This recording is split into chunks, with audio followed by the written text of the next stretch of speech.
Yo, what up, y'all? It's another Wednesday night. We back in action.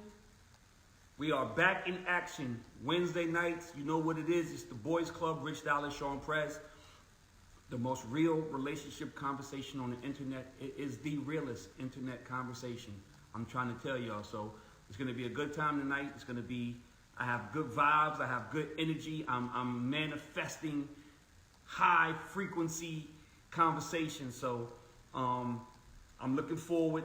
Let's do it. Let's get my man Prez in here so we can get this thing started.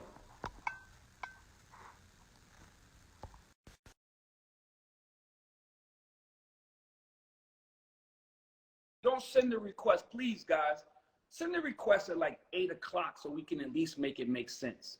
Because now you're in there, you're sending a request, and we haven't even had a conversation. We haven't even been able to speak to you yet. I got like 8 requests in the request thing, Sean, and they don't even know what we're talking about yet. Shout out to so that means, huh? That means it's gonna be a good night then. That means it's gonna be a good night. I mean, or these motherfuckers just want to say something. Yo, first and foremost, yo, Rich, you look like you on a Riviera somewhere. Hey, Where the hell you at? Hey man. You know, I'm gonna have to go back to the normal location shortly, but it was literally too sunny on that side of the room. Couldn't see. Hold on, that's the crib? I couldn't see myself. Yeah, this is the crib. What kind of backdrop you got? Like you look like you literally sitting on a Riviera. You know. All right, I ain't mad at you, son. You know. I ain't mad at you at all. Shout out to me. Okay, Butterfly, the butterfly. What up? Do the intro, Rich, real quick while I get set up on the side. Right, look. So y'all know what it is. Tell a friend to tell a friend. If y'all love what we do, tell a friend to tell a friend. The realest relationship conversation on the internet. Rich Dollar, Sean Prez. We are the Boys Club. It's an amazing time. Let's have a good time. And no, I don't have a green screen. I wish I had a green screen. If I had a green screen, I'd have a mic.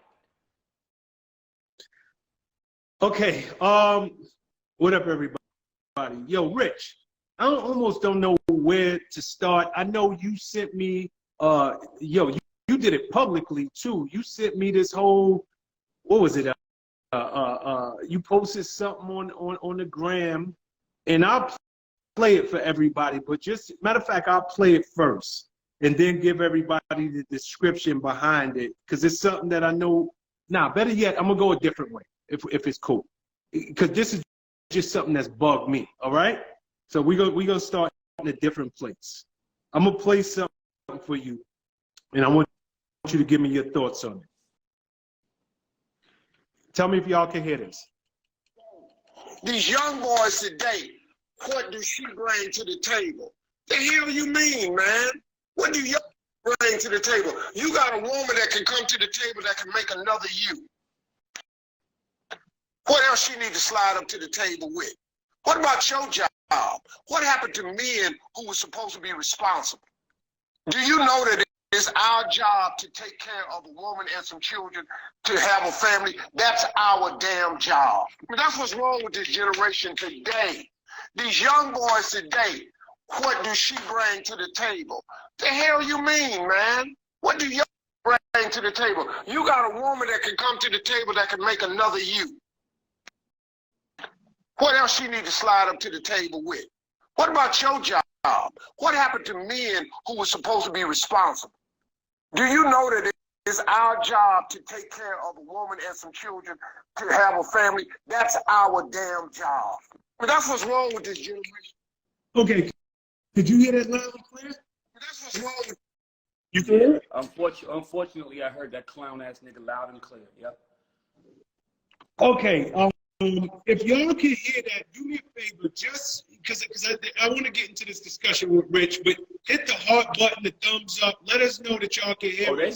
They heard it. They heard it? Yeah, everybody know who it is. They heard it. They agreeing with them. Okay, hit the thumbs up, because I don't read the comments. I just need to know, before we get into this, y'all know what the hell we talking about. All right, I see the 100s. Y'all know what we going with. Richie D, you can start it off. Kamala, my old producer from Love and Hip Hop, had the nerve to be like, "What you shaking your head at?" Like this nigga was saying, like this nigga did a mic drop or something. Like, yo, all right, so let's have this conversation. First of all, I don't listen to nothing Steve Harvey say. Nothing that Steve Harvey say. Steve Harvey, the same nigga told me get 35 minutes of sleep every night or I wouldn't get rich. He that guy. So his whole methodology on life is something that I don't understand. Like, this man just sat there and said that women don't need to bring nothing. Essentially, this is what I took from it. And please tell me if I'm wrong.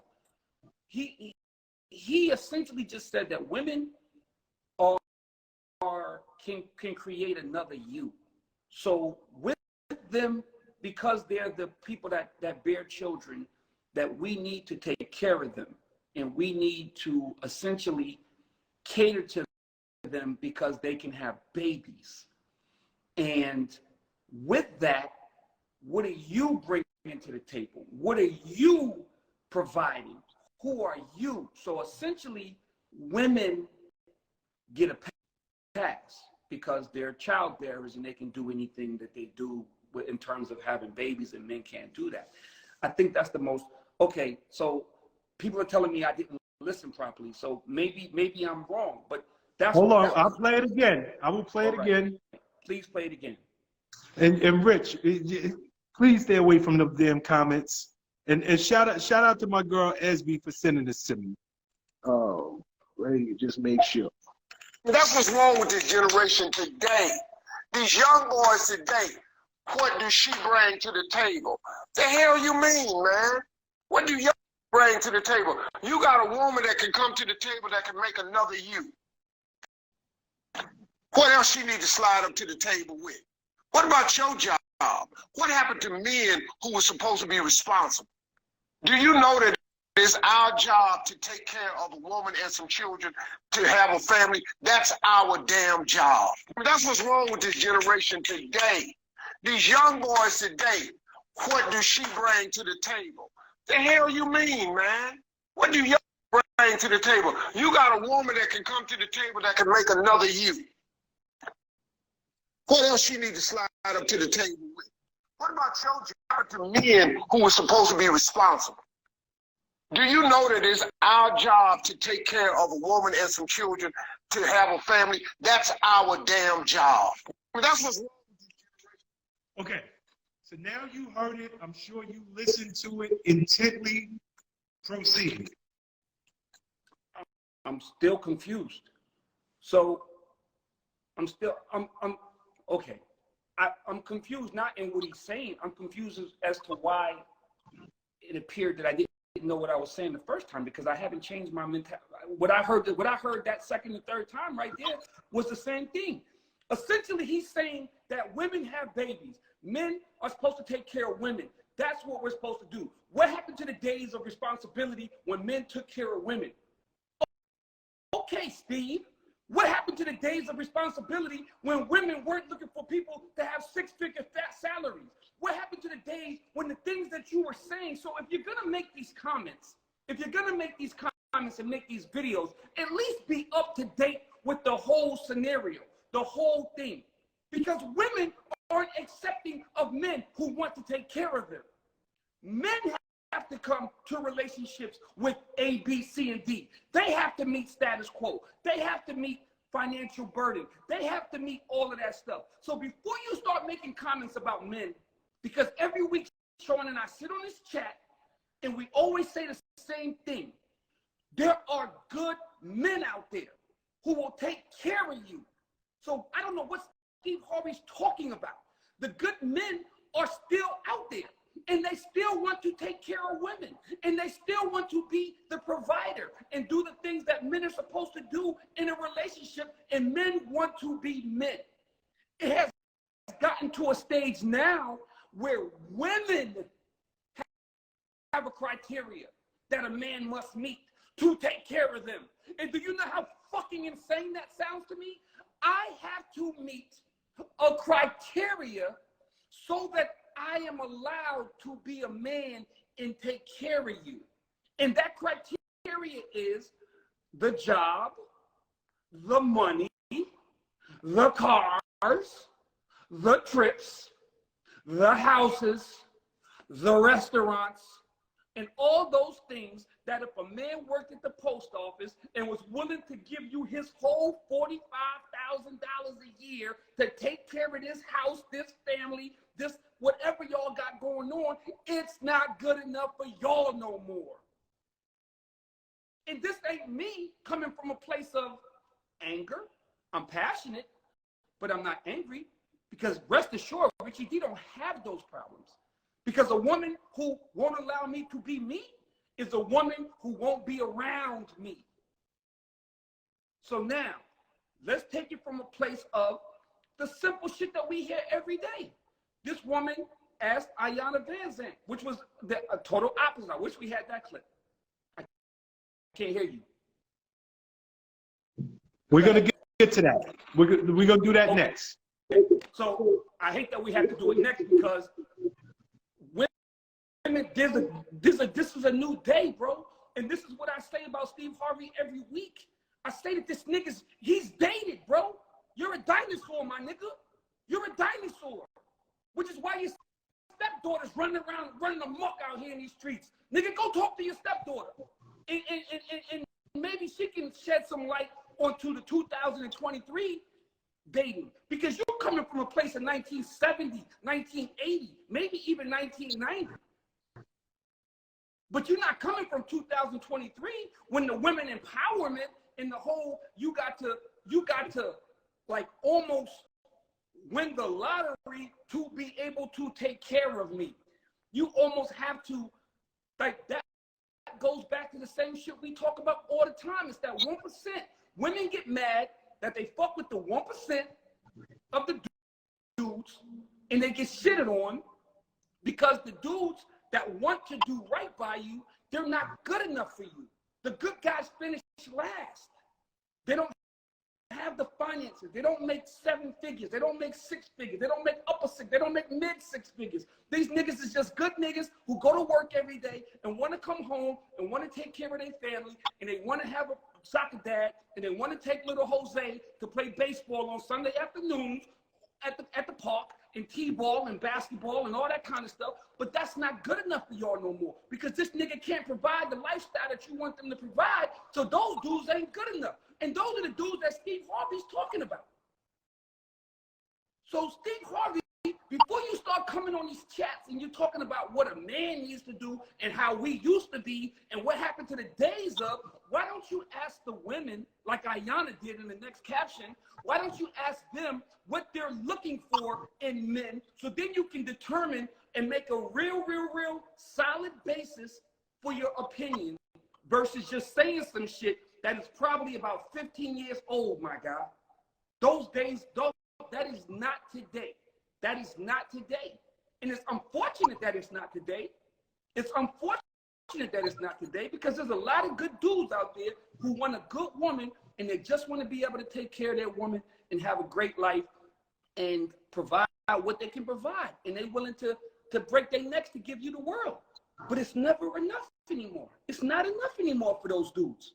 So now you out here, you chasing the, like I said, you chase the 1%. And get mad when the 1% treat you like shit, because there's 50,000 of you chasing that same nigga. And you mad when he do you dirty. But yet there's a nigga that's right now driving the bus that unless he own that bus, you don't want to fuck with him. So I'm done. Whatever, Steve. Whatever. I heard it right the first time, Sean. My opinion ain't changed. Okay. Okay, so for everybody who's just joining us, first and foremost, welcome to the Boys Club. This is very, very real, very direct, in your face. As you, if you just heard Rich Dollars, then you know how we come at you. But it's relationship talk coming from, you know, a man's standpoint. With that being said, we're discussing Steve Harvey. He sat down with Shannon Sharpe this week. And literally that video right now, just on Shannon Sharpe's YouTube channel, it's over 4 million plays, over 4 million views. That's not to mention all of the other sites that ripped it. That's not to mention Instagram and the social platforms. So this is out there right now. Necessary to bring it to the table. I thought it was necessary. My phone rang. I apologize. I thought it was necessary to bring it to the table because it's very much in line with conversations that you and I have. So to recap real quick, Steve Harvey, he said, look, you know, men are so busy asking, what is a woman bringing to the table?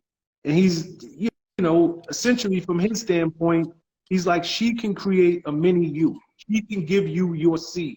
That's all she got to bring to the table.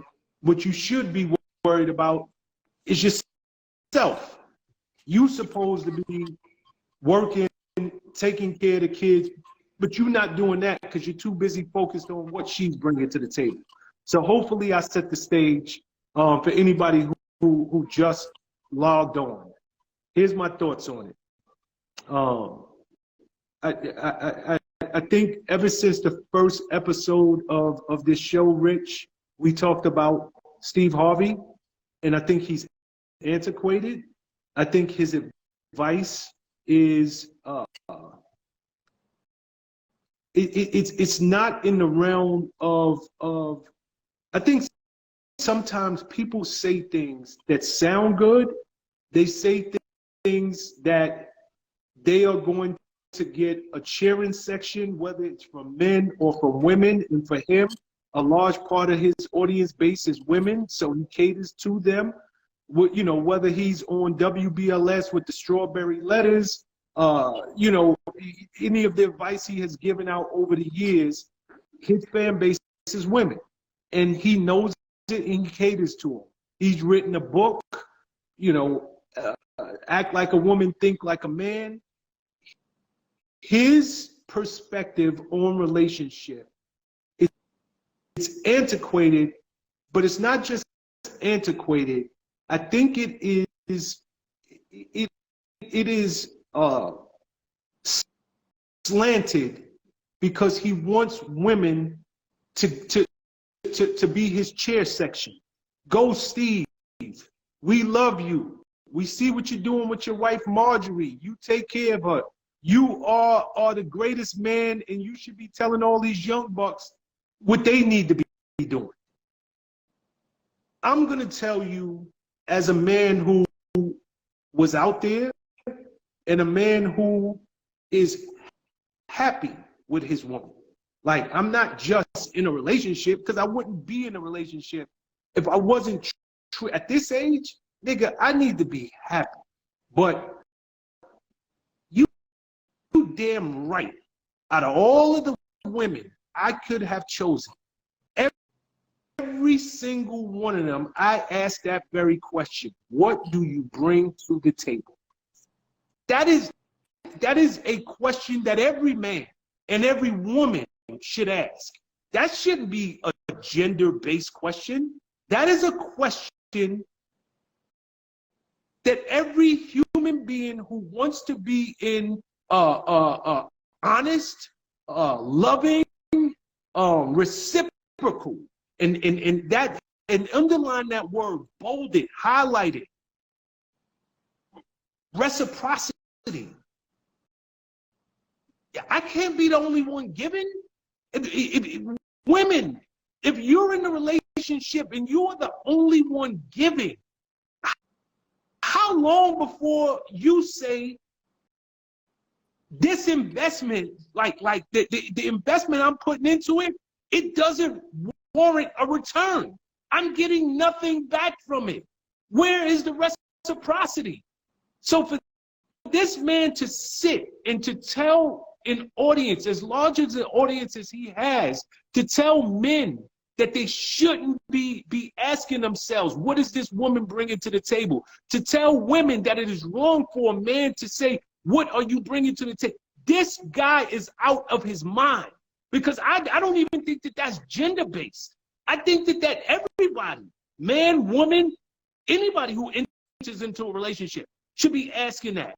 Now, what you bring to the table, yes, I understand what he's saying. Traditional roles a man takes care of the family. He keeps the lights on, right? He's the one. But we live in, this is 2023. It's hard to do that solo. We know a lot of the women out there are bringing half of the money to the table, helping to keep the lights on, helping to keep the rent, the mortgage paid, all of that.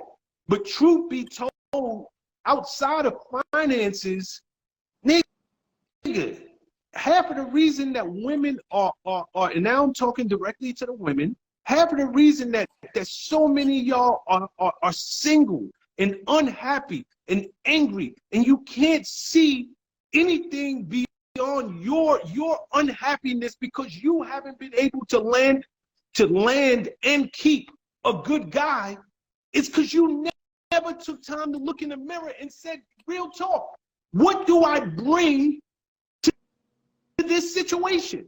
What do, like, besides ass, but besides my ability to lay down and sleep with this man, besides my ability to look in the mirror and, girl, I know I look good, this, that, what do you like at the end of the day, truth be told, when that euphoria period is over, that first year, year and a half, 2 years, all it is you and that man. And you better be bringing something else of quality, something else of substance. And this don't have much, this is not about your body. It is not, it's the other intangible little things, the thoughtfulness. Are you kind? Are you somebody who will sit and listen? Are you somebody that when this man walks through the door, I don't care if you live in a studio apartment, you make him feel that this is a castle and this is his castle.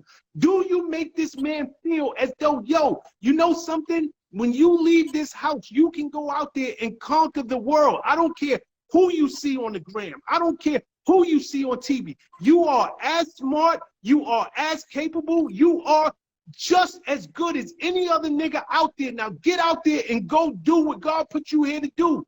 What do you bring to the table? And I'm not saying that this just goes one way, but truth of the matter is, it's not based on, this is not a monetary thing. This is not based on how big your butt is or how big your chest or that BBL you went and got. This has to do when all of the dust settles and y'all are just two people in a relationship. Do I bring those things to the table that make this man feel like he's Barack Obama? Do I bring something to the table that make this man feel like, yo, you can go out, conquer the world because I chose you and I don't choose no scrubs. You are that dude. Like, come on, man. When I heard that, I said, yo, we got to bring it to this week's show. But truth of the matter is, ladies, you should be asking. Y'all should be asking, what does this nigga bring to the table? But I would tell my son, I would tell my nephews, I would tell any man out there, you should be asking that same question. What does that woman bring to the table? And if all she could, that woman can say is, I got 2 degrees on my wall. I got a 6-figure job. I am an executive at my company. Nigga, none of that matters. None of it. That's good if you are interviewing for a job, but you're interviewing to be somebody's life partner. None of that matters. What matters is all of the intangibles that make a man feel like a man. And truth be told, a man should be thinking the same way because it's the intangibles of him making a woman feel like a woman. Like, yo, out of everybody on planet Earth, I choose you, and I don't care what room we walk into, you still the baddest chick that's in this room. It does not matter, because when I see you, I see the best chick out there.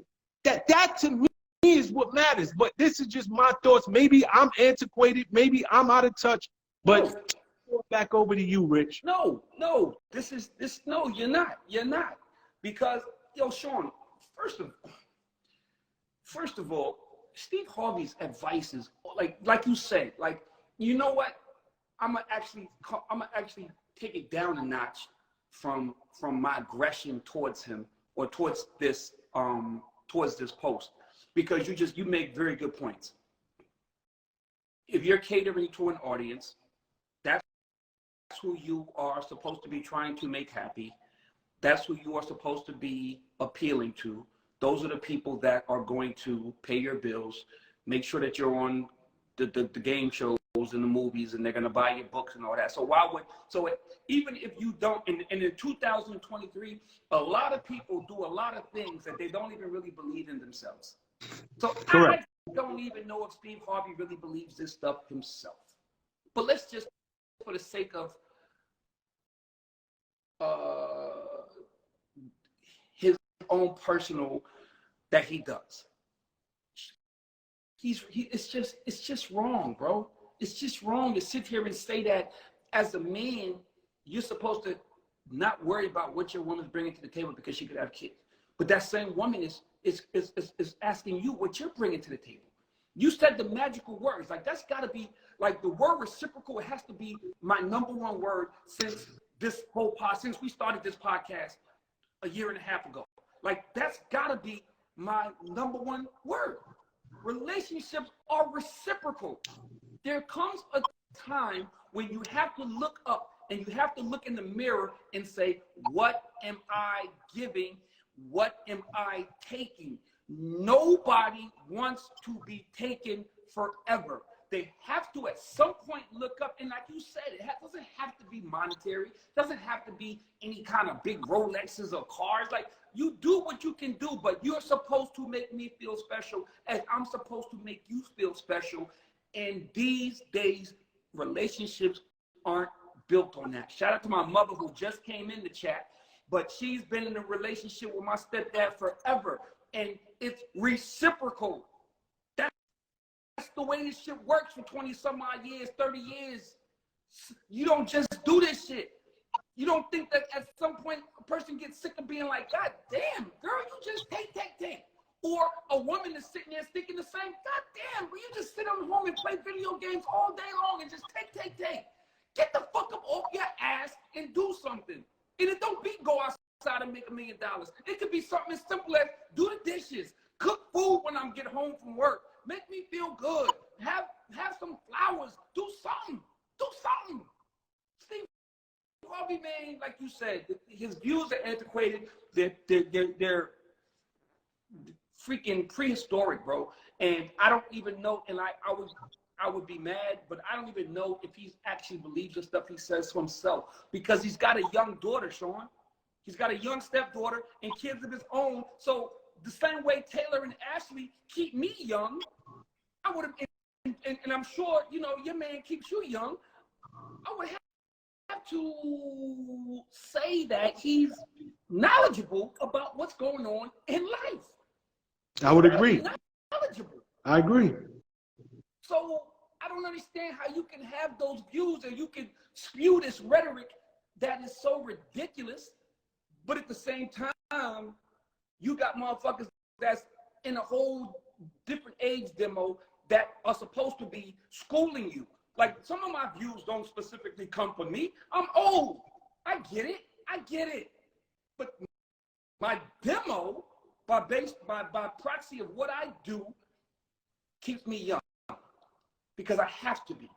But I also got these two little crunch snatches out here that keep me young. Because they put me in the game and put me on the thing. I know how to use my phone. I know if it's simple things like that, it's a conversation. Bro, go talk to Lori. She can get you right. Because the shit you saying, you talking about shit when Reagan was president. The first Bush was president. I don't even, I'm going to tell you, Rich, I don't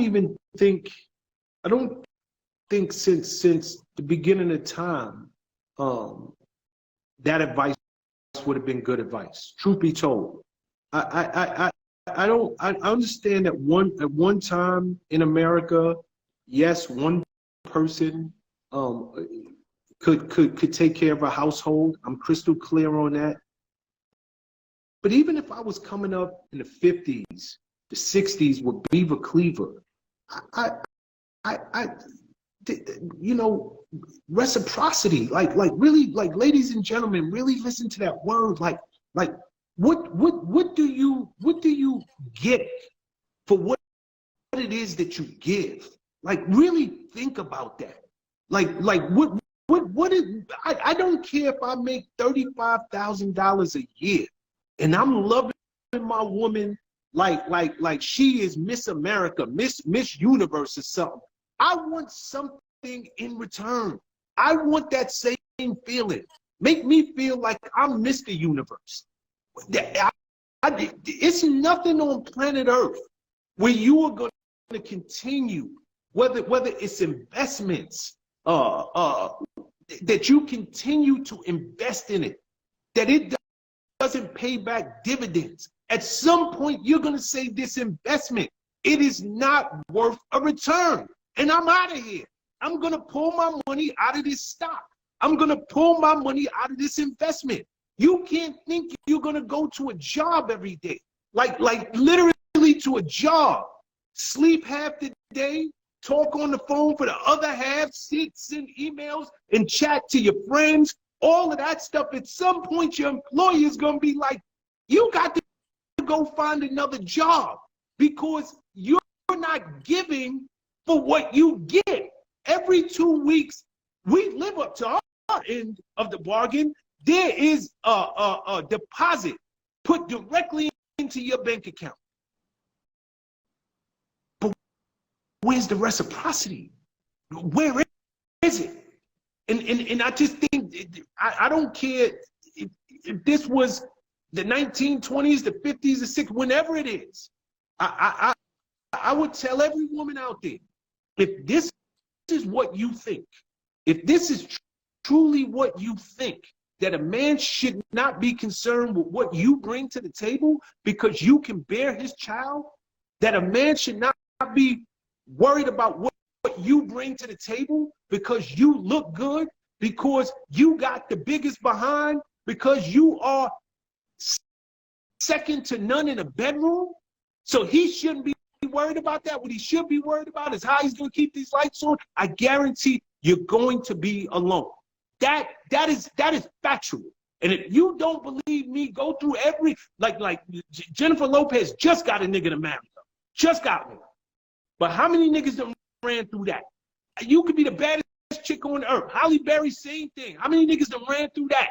You think just because they're rich, just because they're famous, they're celebrities, they look good, this, that, and the third. After a while, I don't know what's happening behind those, but after a while, them niggas is deuces. I'm up out of here. Something ain't right. So I think it's a horrible piece of advice that man gave. I can't stress to any woman enough. Reciprocity. This thing is in you know, me and my girl, we always say it's not 50-50. It's 100-100. Nigga, I don't want 50% from you. I want 100%. Give me 120 every day, and I'm gonna give you the same. I don't want that 50% is telling me you only giving half effort. Give it all to me. It's as simple as that. So I guess I'll leave it there, and we can go on to the next thing before it gets too late, and we have to open up these lines. You got any more thoughts? What you smiling about? Cuz you got a little hyped up too. You got a little hyped Yeah. up.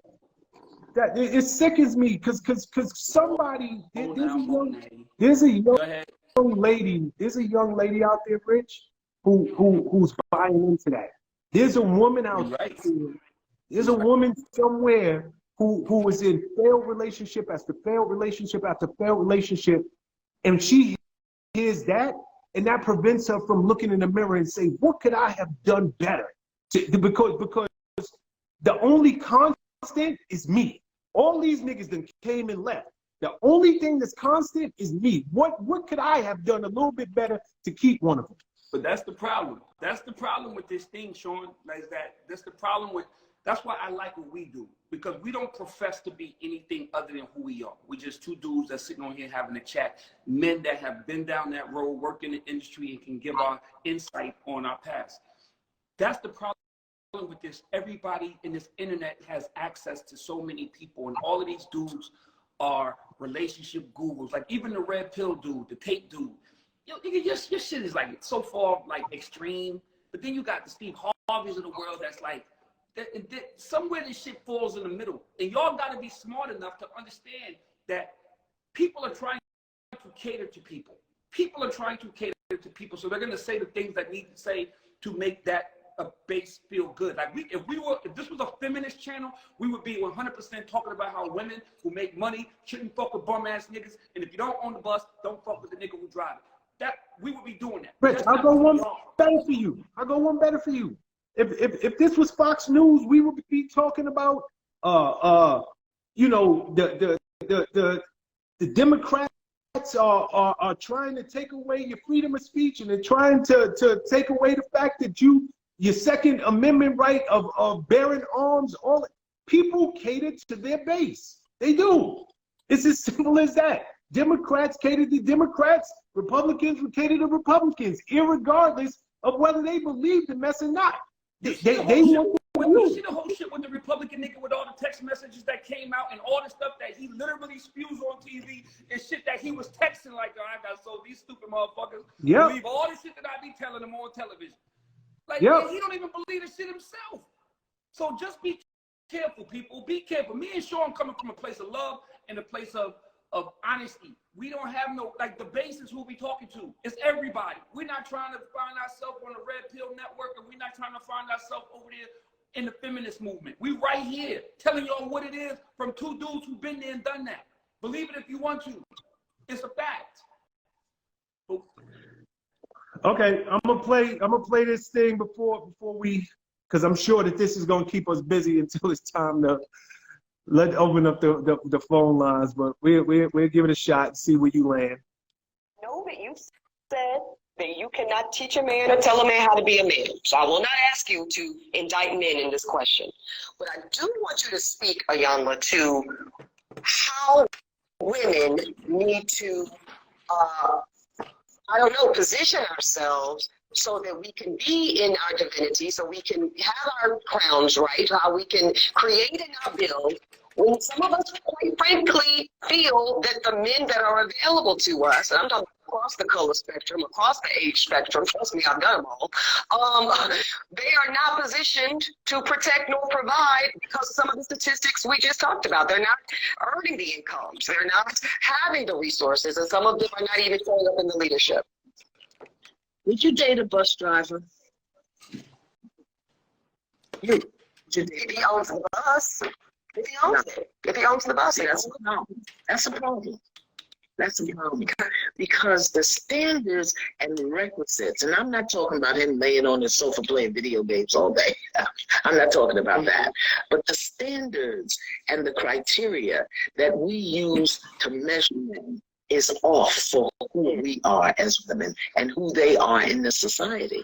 I would date a bus driver if he loved driving the bus, if he was a man of integrity, if he was good to his mama, if he treated me well. I would date a bus driver. I know that you said that you cannot teach a man or tell a man how to be a man. So I will not ask you to indict men in this question. But I do want you to speak, Iyanla, to how women need to, position ourselves so that we can be in our divinity, so we can have our crowns right, how we can create in our build, when some of us, quite frankly, feel that the men that are available to us, and I'm talking about across the color spectrum, across the age spectrum, trust me, I've done them all, they are not positioned to protect nor provide because of some of the statistics we just talked about. They're not earning the incomes. They're not having the resources, and some of them are not even showing up in the leadership. Would you date a bus driver? Would you date if he owns the bus? If he owns it. Okay. Before I get to you, Rich, because I see you chomping at the bits, I just need everybody to understand that this is Ebony K. What's her name? Ebony K. Williams, I think is her name. She is a lawyer, educated woman. She has her own show. I believe it's on the Griot. And she's also a cast member on The Real Housewives of New York. So I need you to keep that in context, Rich, before you go wherever you're about to go, whether you agree or you disagree. Go ahead. I know what you said. I'm gonna keep it real simple. The fact that we played that first Steve Harvey clip first and this Ayanna clip second was perfect.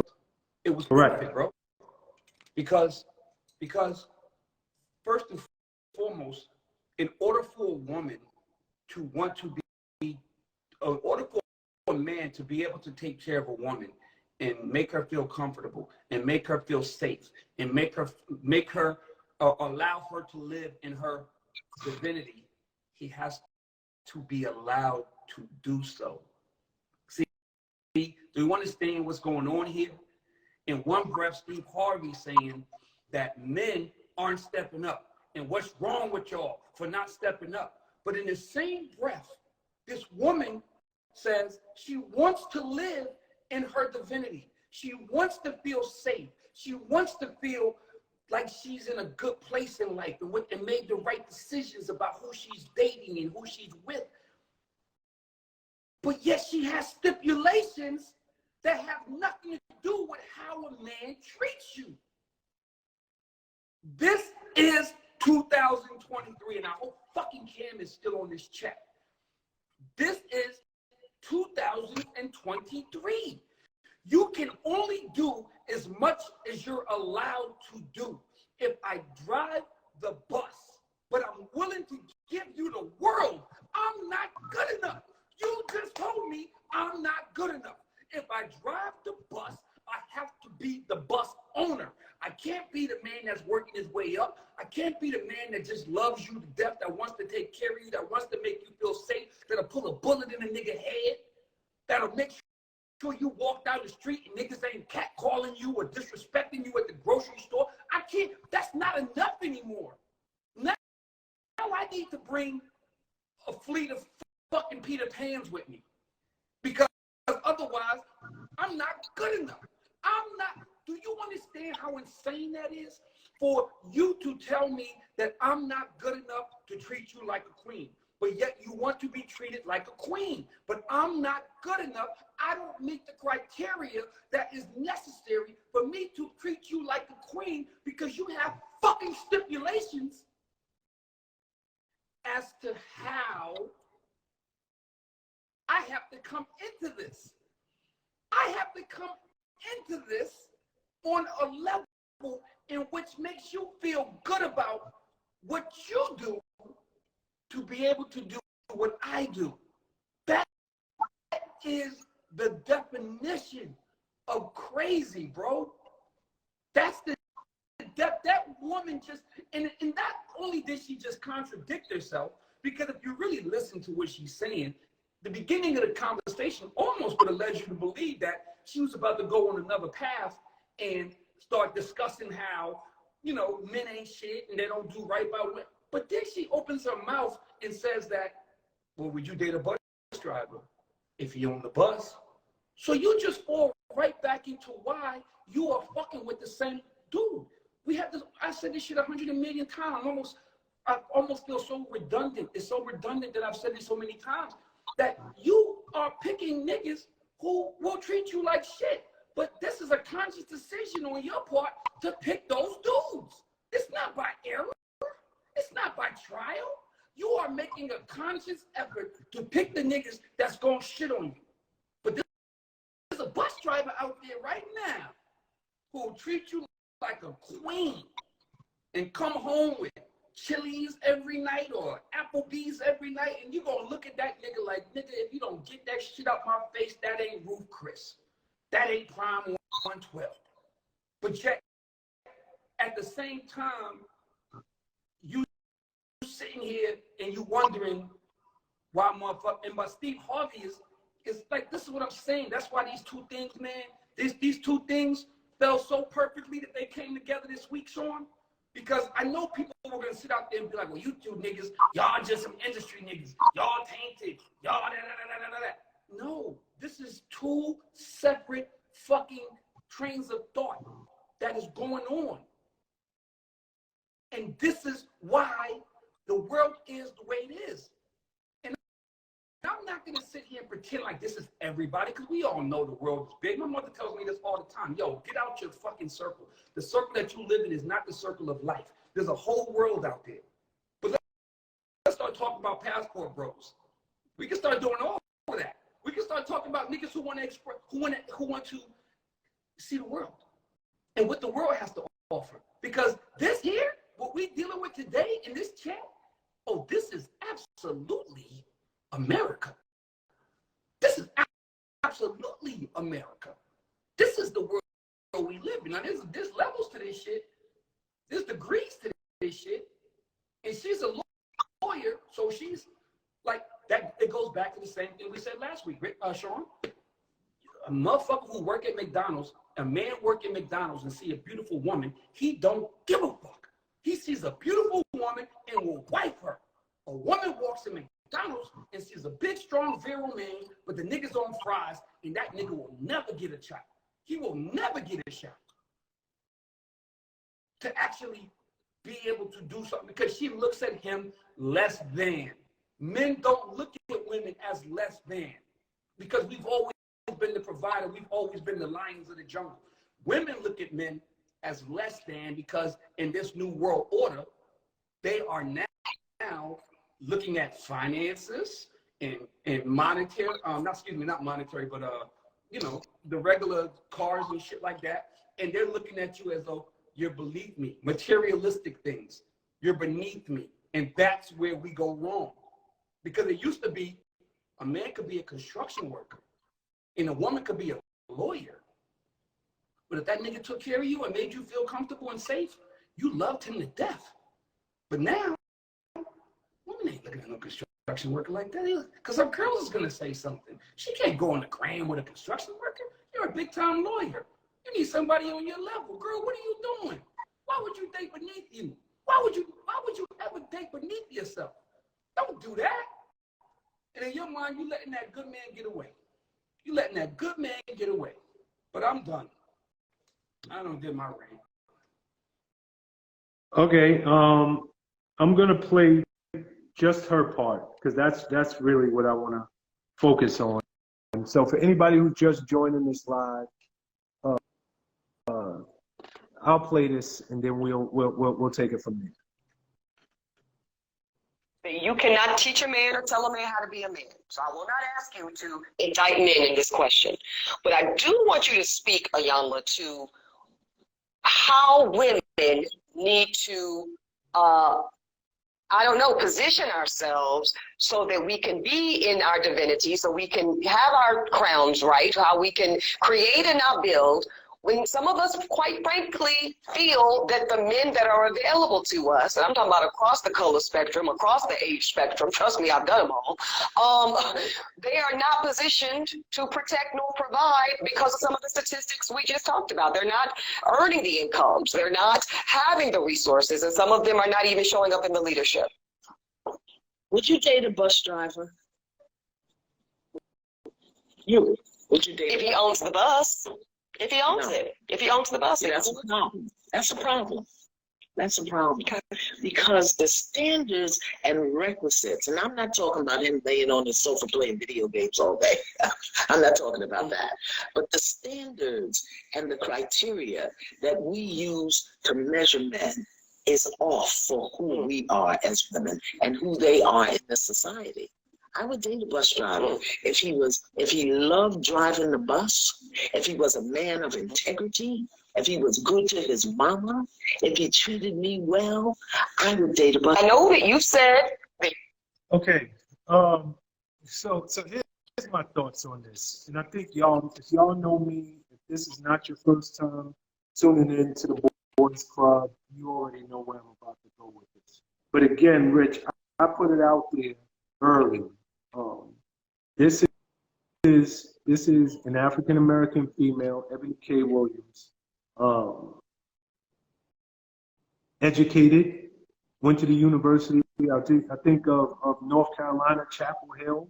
She's an American lawyer, black woman, beautiful actually, cast member of the Real Housewives of New York. I don't believe she has any children. So with all of that being said, if you just heard about her on paper, she should be wifed up. She should be off the market.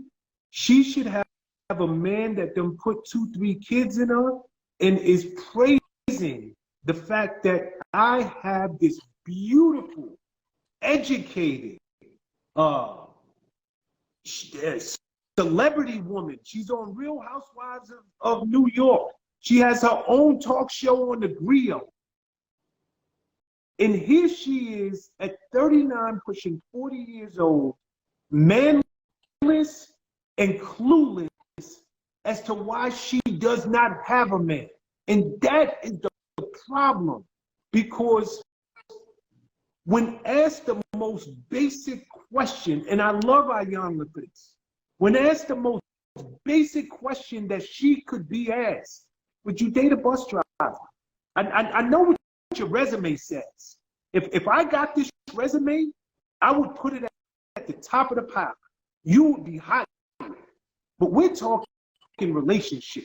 We're talking life partners. We're talking love. What are you bringing to the table? Now we can go back to Steve Harvey. It's the reason why I set it up this way. But besides your resume, besides all the accolades on paper that make you a good hire, what makes you a good wife? And the first and most basic question that could be asked, would you date a bus driver? If he owned the bus, and you have the nerve to wonder why you're single, you have the nerve to wonder why, with all of my credentials, as good as I look on paper, I don't have a nigga who's willing to wife me. I don't have a nigga who's willing to claim me. I don't have a nigga who's willing to stick it out with me. Ladies and men, same rocket science. It's not. Love is a different animal. Real love, real relationships. That's not measured on how much a nigga make, how much your chick make. That's not measured on what your position at your company is. You're a CEO and you have this many people working for you. None of that matters when it comes to affairs of the heart. None of that matters when we're talking something real. We're talking a man who loves his woman and vice versa. When we're talking people who are not just celebrating 25 years, 50 years together, but if you ask them the question, would you do it again? They would be like, hell yeah, I would do it again, and I'd do it with her in a heartbeat, because she's the one. You know, so, you know,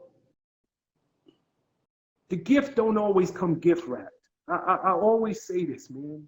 Sometimes the packaging, that box that you order something, and them delivery people, after they ship it from China, it done flew on the plane, then been on the truck, then landed at your door, the box got dents, this, that, and the third. That don't have nothing to do with the contents inside the box. So you are judging the quality of a good man based on the packaging. The gift don't always come gift wrapped. It don't. Sometimes the man in your dreams is going to be 5'5". He's going to be 190 pounds, 200 plus pounds. He's not going to know how to dress.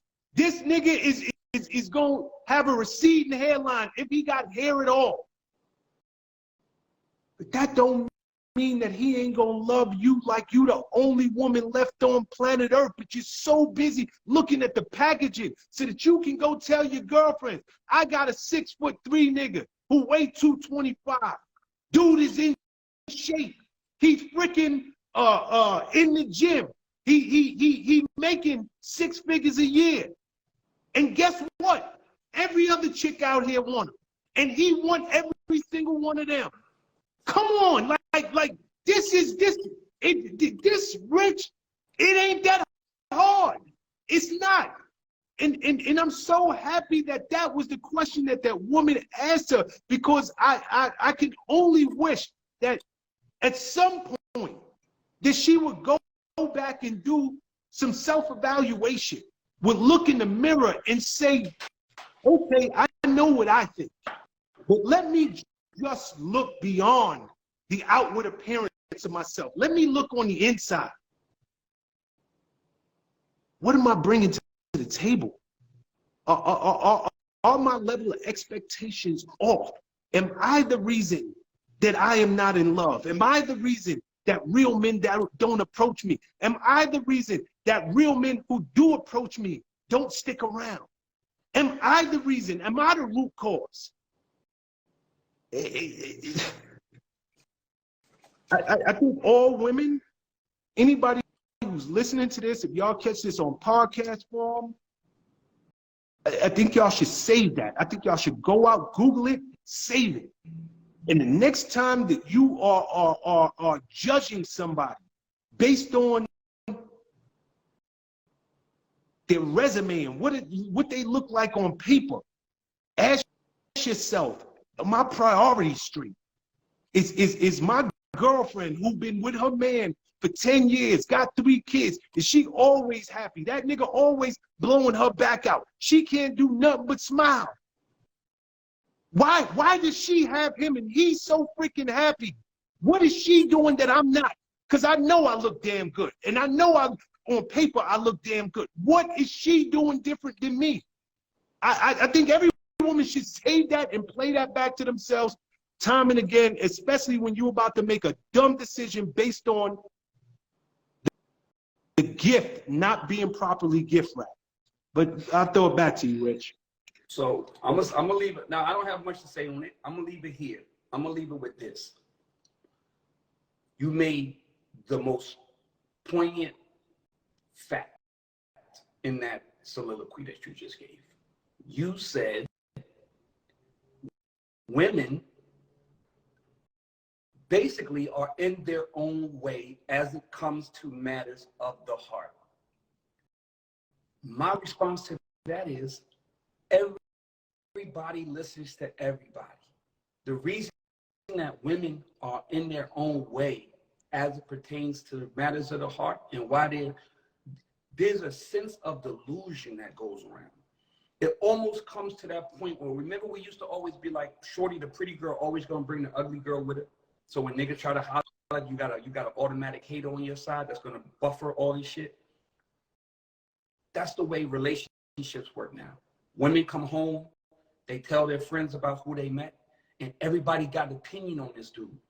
But the one girl, and all you motherfuckers is on the phone every night, chit-chatting and hating on each other, but you're all doing it single. You all sitting around single, hating on the man that tried to holler at you today, when the girl that y'all make fun of, oh, shorty over there, she's whack, oh, she got that bum ass nigga. She the one going to the movies, laid up in bed, hugged up, watching TV at night, doing Netflix and chilling, all that shit. You niggas is sitting on the phone gossiping, talking about how whack she is because her nigga's a bum ass nigga and makes $45,000 a year, and he don't meet the criteria to be fucking with y'all, but yet you bitches is doing it, excuse my language, I said I was gonna stop saying that word. You women are doing it, and you're doing it from a place of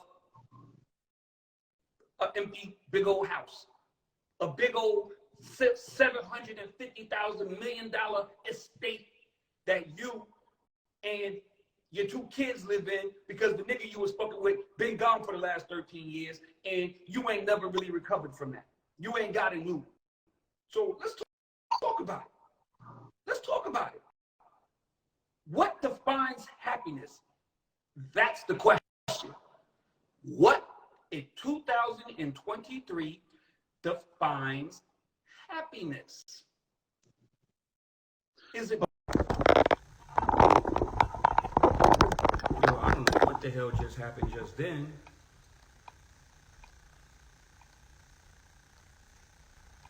Yo, my fault, yo. I don't know what happened just then. I don't know what just happened, but it just kicked me off real quick. I think maybe my internet might have given out. I don't know. Anything could have happened, but yo, listen.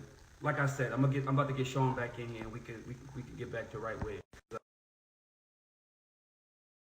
Again, my apologies. It was me. It was not you. But yeah, so it just went out. My internet went out. Maybe it was my internet. I don't know what it was, but the podcast. It just said your live has ended, and boom. But it wasn't that thing that you got last week because I didn't get a countdown or anything. But So good. So I will say this, and I will leave it here. We can open up the phone lines. Sean can give y'all the rules. What defines happiness now? Is being actually happy? Is what y'all are looking for? Is actual happiness, or is happiness defined by being able to put stuff on Instagram and look happy, being able to talk to your girls and pretend to be happy, but really not be happy because the nigga you fucking with is banging 6 other chicks, or not treating you like the queen, or not letting you live in your divinity. All of those things are important. And if you really want happiness, then you might have to make some sacrifices as well. But anyway, Sean, you can give them the rules. Okay, now's the time. If you're trying to get into this conversation, please hit the plus button below. That lets us know that you want to be part of this conversation. We have very basic rules. If this is your first time logging on and chilling with us here on the Boys Club, please, if you're trying to get in and we accept you into the conversation, you must be in a well-lit place, location. Secondly, you must be willing to show your face. We do not speak to empty screens. Thirdly, you must be somewhere with very good Wi-Fi or very, very good cellular service. And lastly, we open the phone lines for people who want to ask questions because they're looking for unbiased, unfiltered, direct advice from men. So even if you're getting in to share your thoughts on anything that we spoke about tonight, please have a question somewhere in there, because your question may help somebody else who's out there listening and don't have the opportunity to get in the conversation this week. So go ahead, Rich. All right, so please, if y'all want to get into the conversation, if y'all heard what we've been speaking about for the last hour and a half, please hit the plus button, because I just lost all the people. If you have already requested, I just lost you. So you have to do it again. So please hit the plus button inside the camera, and we can get it popping tonight. And if there's nobody trying to get in, I got more content. We can keep it going that way.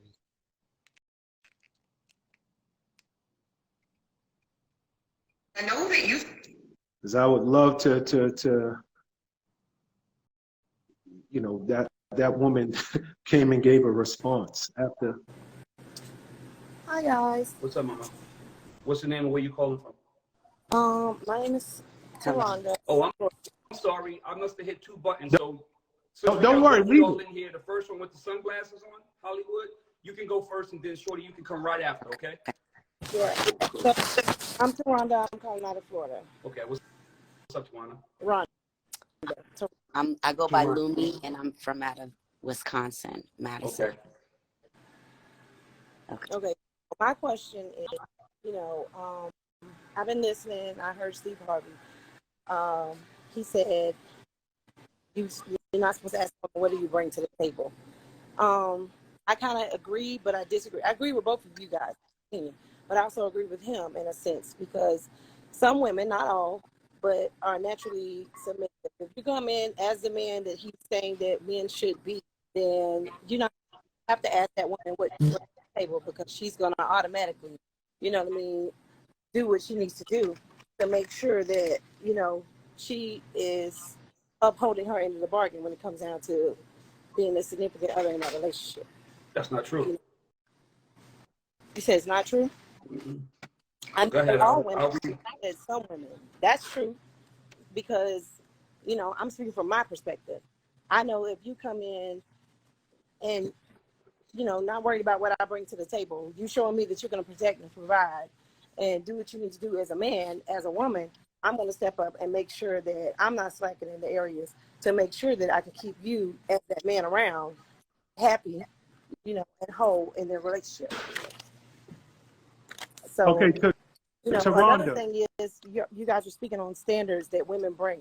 Men have standards too when it comes down to natural bodies. You know, I have a mommy body. I have the mommy boobs, things like that.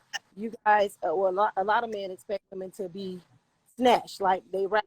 You know, I pay for boobs. I pay for the body if she want it done. I'm buying new teeth. So now some women who are, you know, walking around, they scared to smile. They scared to step out because they got a little fupa, you know. So there's standards that men also set too that make women want to gravitate towards setting their own set of standards. Okay, Taronda. Yes. Okay, we just having a little hard time keeping up with you. So if you could just stop walking for a second, and we're gonna attack your first question first. Mhm. Okay. All right, go ahead, Rich.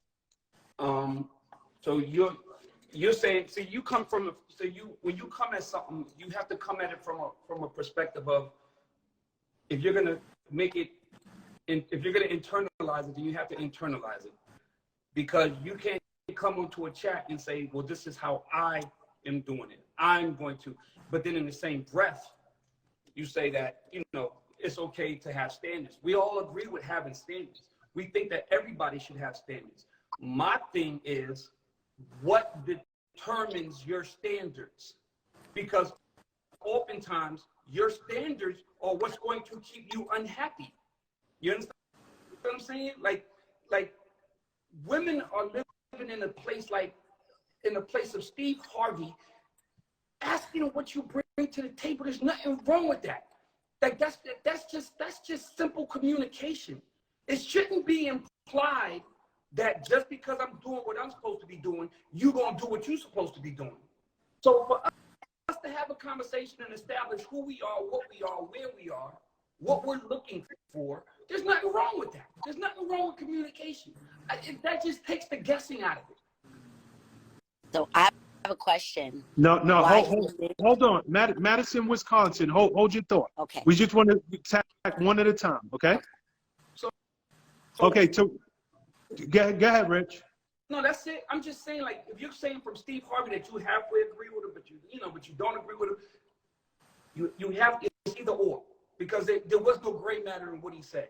He essentially attacked men for not being men and took it back to some prehistoric time of dating where the dating circles and the dating conundrum isn't what he was even talking about. I agree based on two concepts. Like I said, you said I can't necessarily make it personal. In a way, I made it personal because, like he said, you know, be the man that per se my grandfather was. My grandma did puzzle books and chew bubblegum for a living because my granddaddy made sure he took care of the house. He raised all 7 of the kids and he did everything that he was supposed to do, you know, that he felt he was supposed to do as that type of man, you know. But at the end of the day, too, you know, there's the other concept to where, you know, I feel that if I was saying as if you, like with the bus driver per se, I date the bus driver. Like she said, if he's treating me right, he makes me feel good. Now, as that bus driver, my job as his lady is I would make sure that, you know, I come to him and say, hey, babe, you know, we're going to figure out, like you say, how we going to work you up into owning a bus instead of just shooting him down totally. We're going to figure out how we can save, how we can start this LLC, get this business grant or whatever we need to do to build him up or build us up per se. You get what I'm saying? So I don't, it's like I agree, but I don't agree with that. Like you said, it's a standard. If she's already an established woman, you know, I feel like she could have humbled herself a bit and said that, you know, yeah, I date the bus driver, you know, but he'd have to be in a position to want to build himself up. Okay, do you mind if I jump in, or you got more? Totally fine. Go ahead. I'm done.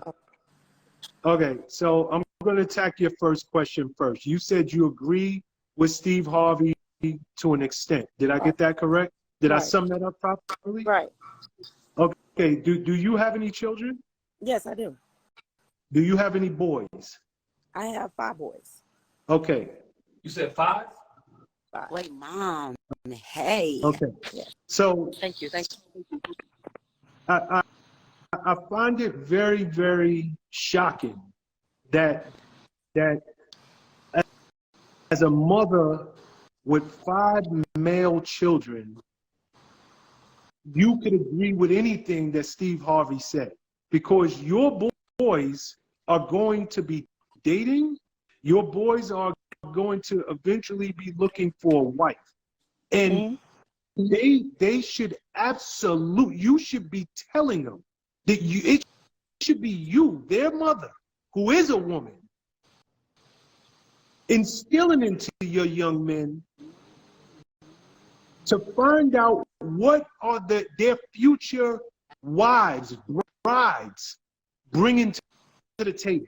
Now, if we're going strictly off of what Steve Harvey said, Steve Harvey said, just allow me to speak and you say anything you want. I'm listening. Steve Harvey said, a man should not be allowed to, a man is wrong for asking that question because that woman can give you a child. That was his words.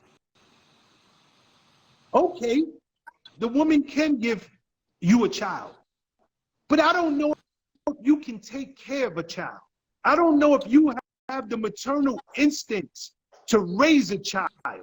I don't know. I can go out and I can bring home the bacon, but I don't know if you can even cook it.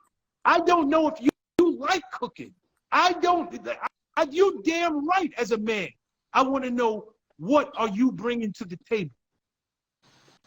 I'm perfectly fine telling you what Sean is bringing to the table, but if you think that that's where it ends, and I'm supposed to be laid up with you and giving you more than I'm getting in return, then you are absolutely out of your mind.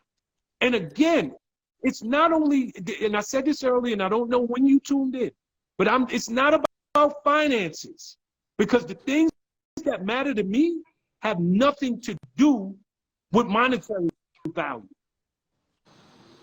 But I can tell you this, it's a lot of women out there that can lay down and they can give you their crotch, but they can't even clean it properly.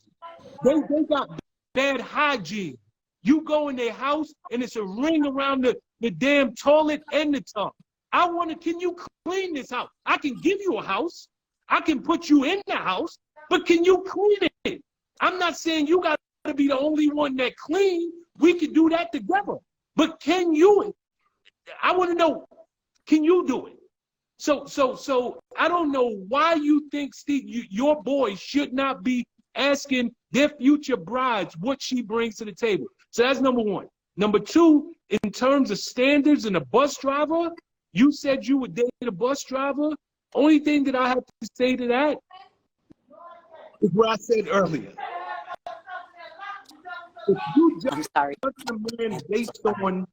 if you judging a man based on his income I just and not based on the size of his heart and what he's willing to give to you, and the fact that he's willing to not be out there cheating and sleeping with all your friends, then your priorities are way off. And that's just me.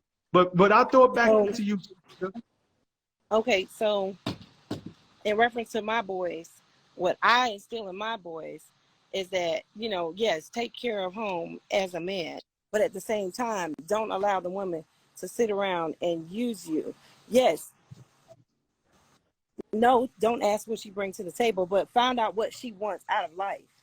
You get what I'm saying? To me, that's bigger than what she can bring to the table. What do you want out of life? What are your goals?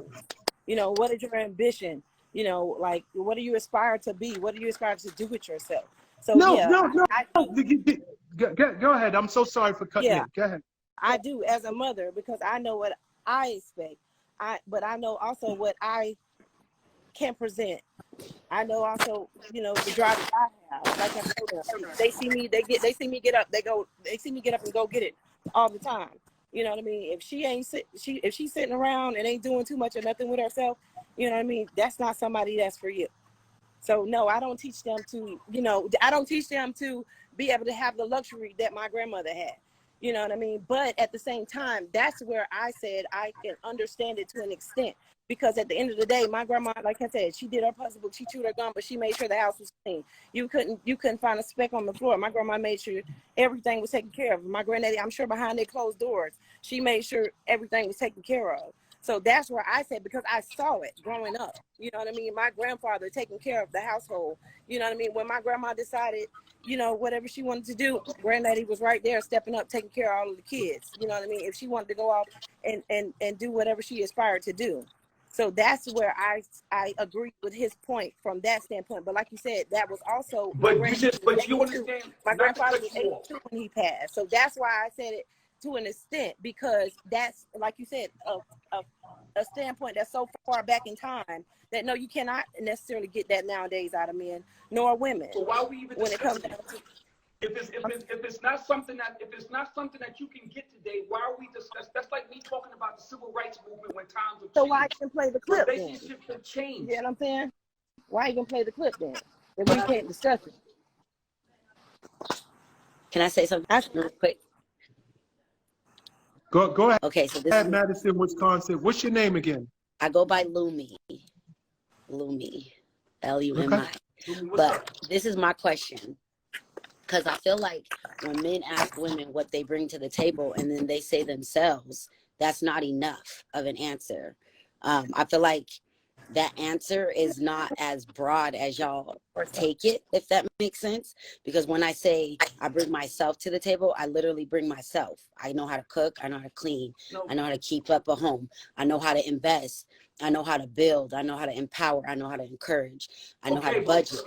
But I feel like that's not enough for a man. So therefore, I as a woman have to turn around and be like, oh, I can bring a career. I can bring a brand. I can bring a business, etc., etc. But then that puts me in the mindset of, I want to ask the question, like, what is your intention on asking me what I can bring to the table? Because I feel like, Can you hear? No. sorry, because I feel like the intention Hold behind on. that question. Hold on. This is getting crazy. Somebody got to mute their phone. Tawanda, mute your phone. Mute it for 1 second. And I don't know what's going on in Rich's crib. I was muted. Okay. Maybe it's Rich. I'm sorry. Yeah, sorry. I just don't. I Hold want to know on, what the Tawanda. intention Hold on, is. Tawanda. Hold on. Rich, are you back? Is everything straight? Yes. Okay. Go ahead, Lumi. I'm sorry. Sorry. I just want to know what the intention is, because I feel like if your intention to ask the question is so that you guys can work on a pathway of building together, then yeah, I take the question all day. Like I'll receive that question all day. Can Yes. you hear me? Okay, so I tried to ask you to stop like 10 times. Sorry. Listen to what I'm saying to you. When somebody asks you what you bring to the table, and you say myself, do you understand the connotation that has? Now, I don't know how a person is supposed to say, what do you bring to the table without you being offended? And I would probably be offended if somebody came to me and was like, yo, what you bring to the table? I would probably be offended too. So there's a way to communicate. I don't get to offended. say- I get inquisitive. I start so let me thinking say- what that question I'm going to means. tell you. Okay. There's nothing wrong with that. Via communication, through communication, somebody being like, yo, what do you bring to the table? However they ask it. I don't know how you ask that question without being rude, I would imagine. But if they want to know who you are, where can this go? That's not a question. And you saying I bring myself, that's not telling anybody anything. Like, you're supposed to be proud of what you bring to the table. But motherfucker asked me what I brought to the table, I'm gonna be like, first of all, I'm probably gonna say, what do you bring to the table? But I'll go first. I'll tell you what I bring to the table. I bring A, B, C, D, E, F, G, and all the way down to Z, and then some. So, but that's what I'm saying is I feel like if I list all of the qualities that formulate and build me as a woman, with men it goes eye roll out one ear and then the other, because it's not finances. It's, you don't hear a dollar amount. You don't hear something that makes you feel reaffirmed that you won't have to do the role of which you were created for, and that's protection, providing, and procreating. All you hear is nag, nag, nag, next, next, next, find a new bitch, and then erase type of thing. So in my mind, that's why I'm saying, what is the intention of a man asking that question if it's not the answer that she gives is not going to satisfy them? Lumi, can you hear me? Yeah. You just list a bunch of things that you bring to the table earlier, right? Yeah. By any chance that do you invest in the stock market by any chance? Not at this point. Okay, Like no, it's it's just yes or no. Okay, it's just yes or no. If you did invest in the stock market, would you not want to know about the companies? So if somebody told you you should put your money in Apple, you should put it in IBM, you should put it in Uber, you should put it in, I don't know, Microsoft, would you not want to know, are those companies stable? Are they profitable? How long have they been around? Would you not want to know that your investment is going to get a return? Or would you just invest? I would, which is why I would do the research behind it. But in doing the research behind it, my intention is to make sure that if I'm investing in something, that I know what I'm going up against, what I'm dealing with. Versus okay, stop there. So when a person says, what are you bringing to the table? That's a crude way of going out 3, 4, 5 dates and just asking regular questions, because you want to know if I'm going to invest in this relationship, it is going to yield a return. Can we both agree on that? Yeah, we can. Okay, so it's no different if you was investing your money.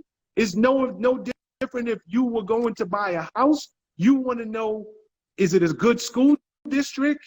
What does the neighborhood look like? Is this neighborhood on the come up? You want to know all of those things because you don't want to put your money, your investment, into a situation where you're not going to get a return. It's just that simple.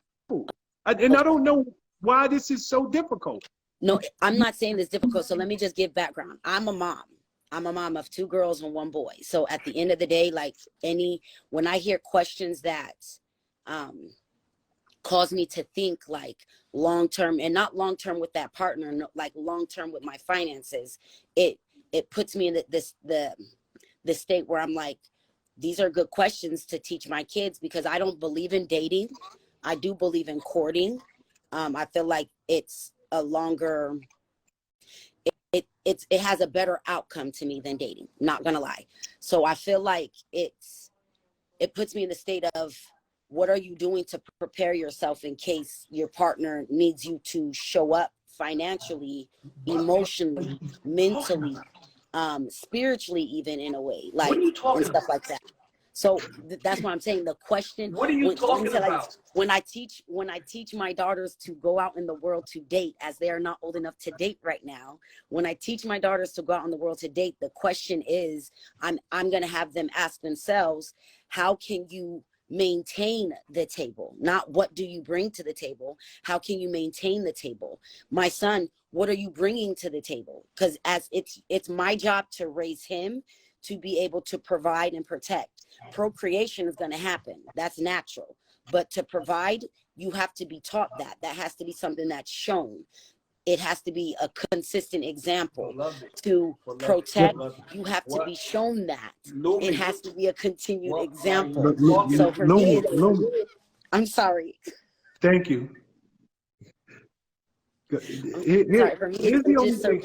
Here's the only, Lumi, I think you going so far left.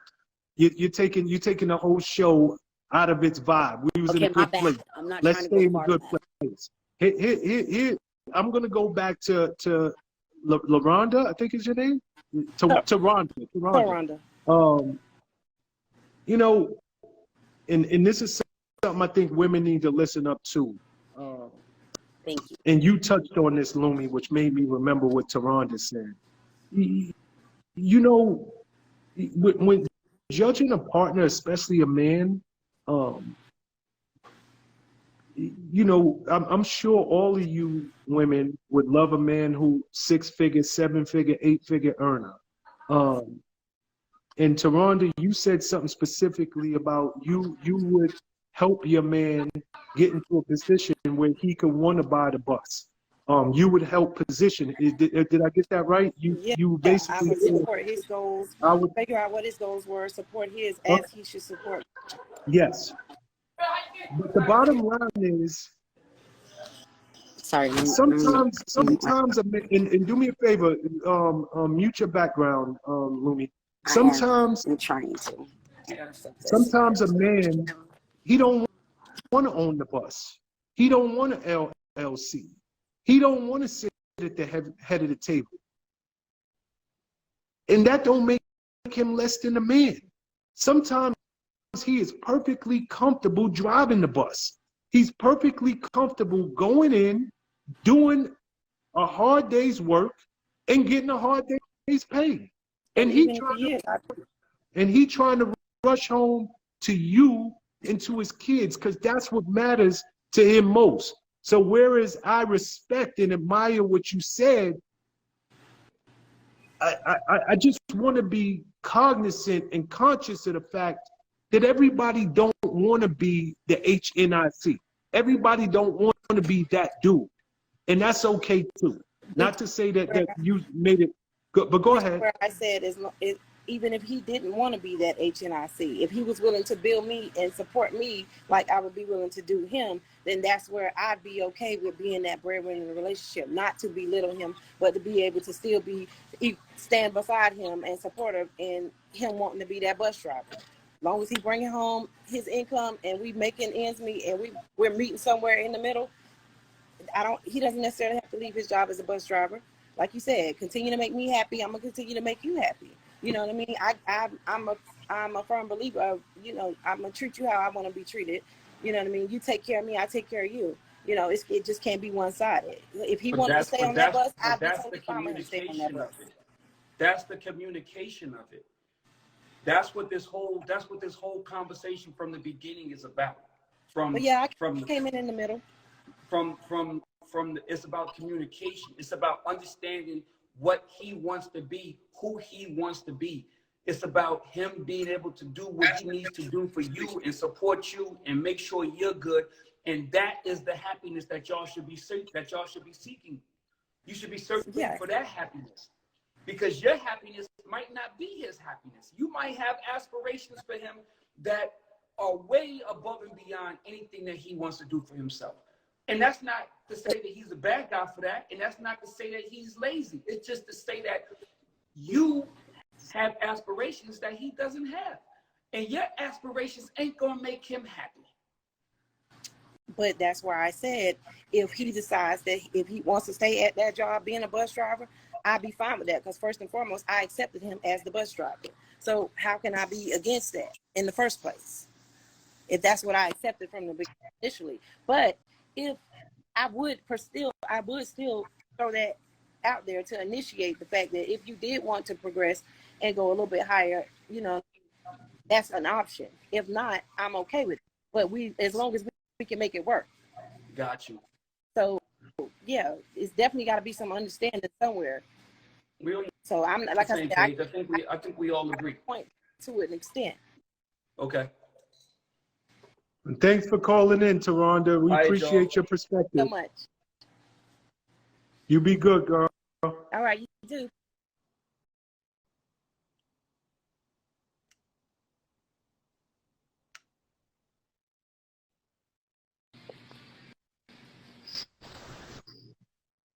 The hell?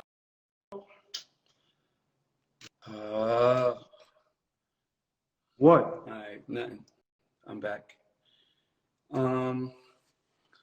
All right, Miss Cherie, Shire Dism. I couldn't say the name. I couldn't even see it. My bad, y'all.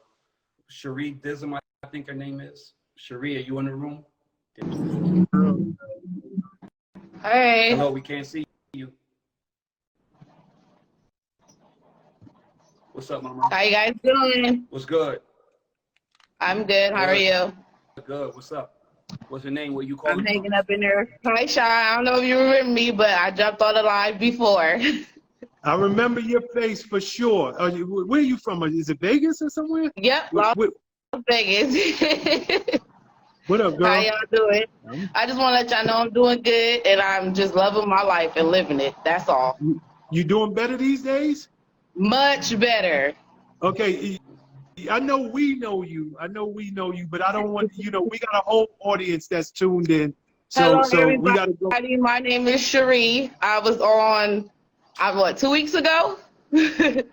Yeah, and we had talked about, the situation that I was in, but now that I'm out that situation, living my life, loving it, and feeling much happier, and just being a mom and working. Good for you, girl. I'm so happy That's for dope. That's Thank dope. you. Like, you really opened my eyes, and I appreciate that. Thank you. Glad to hear it. you. That's why we're Thank here. you. That's So I exactly just why wanted to we're come here. up here and tell you guys I am doing so good, and thank you guys so much. Like, you guys just do not know how much I help me. Thank you. Nah, All right. I don't want I'm- you to cry. Don't cry, but I appreciate y'all. you You guys you opened my eyes. Like, I am much happier. Like, y'all just, I'm smiling more. So that's a good thing. So, and, yes. and don't go back, girl. Oh, I'm not. It's gonna be time. It's gonna be times you get weak, but I Of hope your course. eyes is open. Let's just say I'm doing better, about to get ready to travel and enjoy my life. Let's just say that. Good All right, Mom. for you. So that's what I'm doing. My birthday coming up, so I'll be 36. So yeah, I'm enjoying my life and about to have so much fun. Enjoy it. Enjoy it. Thank you. All right, So I'll baby. probably be out there. See y'all soon. Bye. Later, Cherie. Bye-bye. What a beautiful update. Yo, that's But dope. she don't realize That's that dope. this is the reason we do this show. I love that she called in. Thank you, Cherie, for that. That's dope. That's super dope. And I Made don't my know if y'all night. are with us week after week. Y'all remember her and her story, but that was dope. Who we got next? Van Letheridge. Van Letheridge. Hello. Rich, Yes. how you doing, my G? CT stand up? Huh? Not much, man. Yeah, I was just chiming in and listening to what you guys were talking about, especially. What's your name and where you coming in from? I'm Vernon, originally from Hartford, Connecticut. I'm down here in Maryland right now, where I relocated to, and want to definitely chime into what y'all talking about in terms of the bringing to the table and in response to some of the things that have been said as well. Okay. It's funny because the other day I was thinking about the whole Steve Harvey, how some women are so like cemented into his book and some of the things that he said. However, what was left out was what about from the man's perspective, and in terms of I don't think it's I think a man should know what a woman's bringing to the table, so that there's this old saying that my late grandfather used to say, for a relationship to be successful, both parties have to do their part. And it's kind of like, how do you know if a woman's going to do her part, or what her agenda or her motive is, if you don't know? It's kind of like trying to predict a closed book without knowing what's inside the book. And I think there should be balance and wanting to learn about that person, because it's kind of like, why should a man have to gamble or have to throw dice to figure out where the number's going to fall, when you can easily ask the questions and know everything about that person, about their life, because you're sharing your life. It's kind of back that old school walk on the beach or park, and you're vibing together, you're talking, you're communicating. There should be balance. And so that's my take in terms of understanding the level of somebody that you're dealing with. I think it should be a two-way street versus a one-way street. Got you. So you didn't have a question. You know, we in addition to your comments, we use this section to ask Don't worry about it, questions. Sean. All right, bro. Well, I thought. No, hold on, Rick. Okay. Hold on. I actually thought he had good commentary, and I think that you raised valid points. I do. I wish that you had a question along with that, but just for the flow of. Yeah, I do. Actually, I do have a question. You can just put it at. What would you, from your guys' perspective and from your experience, what do you think a woman's the question that should be asked of a woman in addition to what she brings to the table? From a man standpoint, or a woman asking a man, or a man asking a woman? A man asking a woman. I think the number one question anybody should be asking is, what are we looking for? What are you looking for right now? What are you looking for? Before we even engage in further conversation, what are we looking for? Let's make sure that we're on the first page, because a woman might say, if you want a girlfriend and she doesn't want a boyfriend, then what are y'all doing? That's immediate. Like, the first conversation, it should be like, so what are you looking for these days? Like, what are you looking for? Are you looking to settle down? Are you looking to find somebody? Are we going to hang out? Are we just hanging out? Let's be clear. Let's be clear from the start. Let's be clear about communication from the start. Because quite frankly, what you're looking for has a lot to do with what you have to offer. I think those questions go hand in hand. What you're looking for in a relationship has a lot to do with what you have to offer. Because if a woman's not looking for nothing, she just wants to have a little fun, then you shouldn't be worried about nothing except for getting the box. Because she's essentially told you that that's what she's in it for. I just got out of a relationship. I just want to hang out. You know, we can come over, we can hang out, we can have some fun together, whatever. But that is the determining factor in how you move forward with your relationship. To me, I could be wrong, but that's to me. What? I think you're right though, because there's a few times I've been on some dates and it was not brought to the table, the expectation, but by their actions, it was like, oh, buy me this, you're going to pay for this. And it's like, okay, it kind of drew, okay, I know what you're looking for without you even telling me based upon your first impression. Are you in a relationship, But sir? thank you for sharing that, Rich. Are you in a relationship? Yes, I'm in a relationship now. Yes. Okay. Yes, I am. How long? It's been about 2 years now. And I ask these questions because of from bad experiences and being misled without asking the question. You know, I'm sure your wife follows you, so I'm gonna ask this question with a cause. Like I understand where I'm going, but I'm Not married yet. okay. But are you faithful to your girl? Yes. Okay. You know, a lot of women watch our show, more women than men, and I'm just wondering. You're a man. You've been in a relationship for 2 years and you're faithful. What was it about your woman that you chose her, and she was the one out of all the women you were dating? Because you just talked about some of the women that were coming at you the wrong way. You knew what they was about. What was it about her that made you say you're the one, and more importantly, kept you in the relationship to this point? She made it about me. She made it about me. It wasn't about, you know, the flashiness, or I need you to buy me the purse, or I need you to buy expensive things.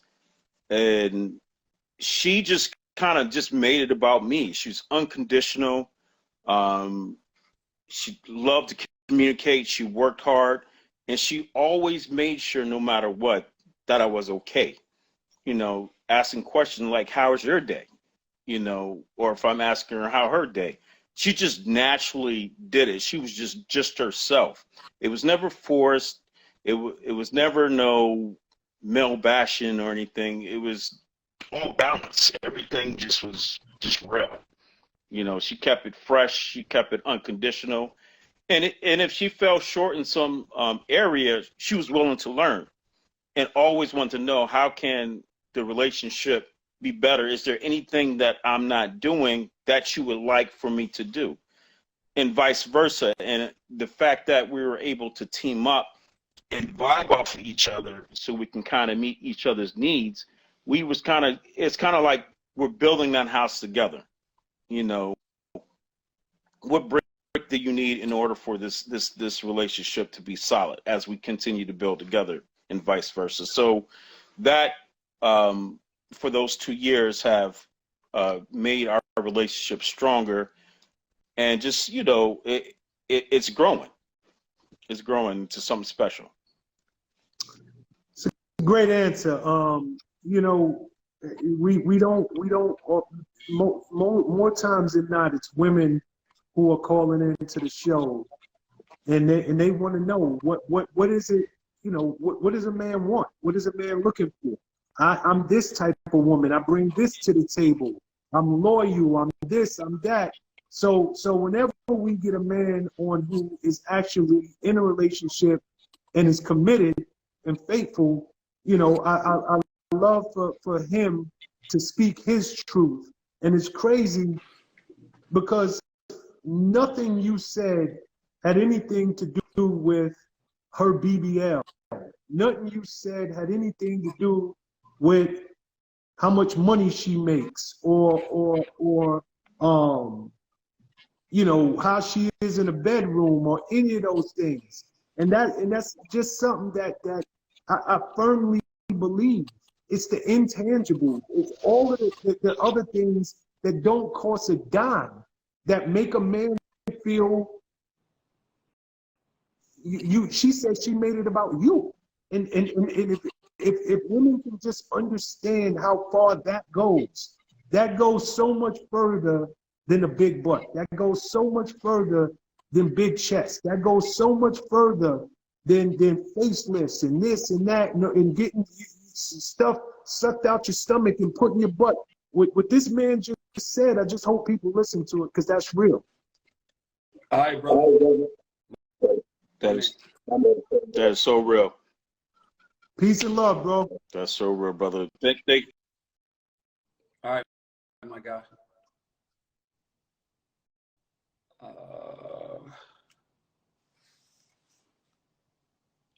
Bianca Wilson. Is Bianca Wilson in the room? Bianca Wilson.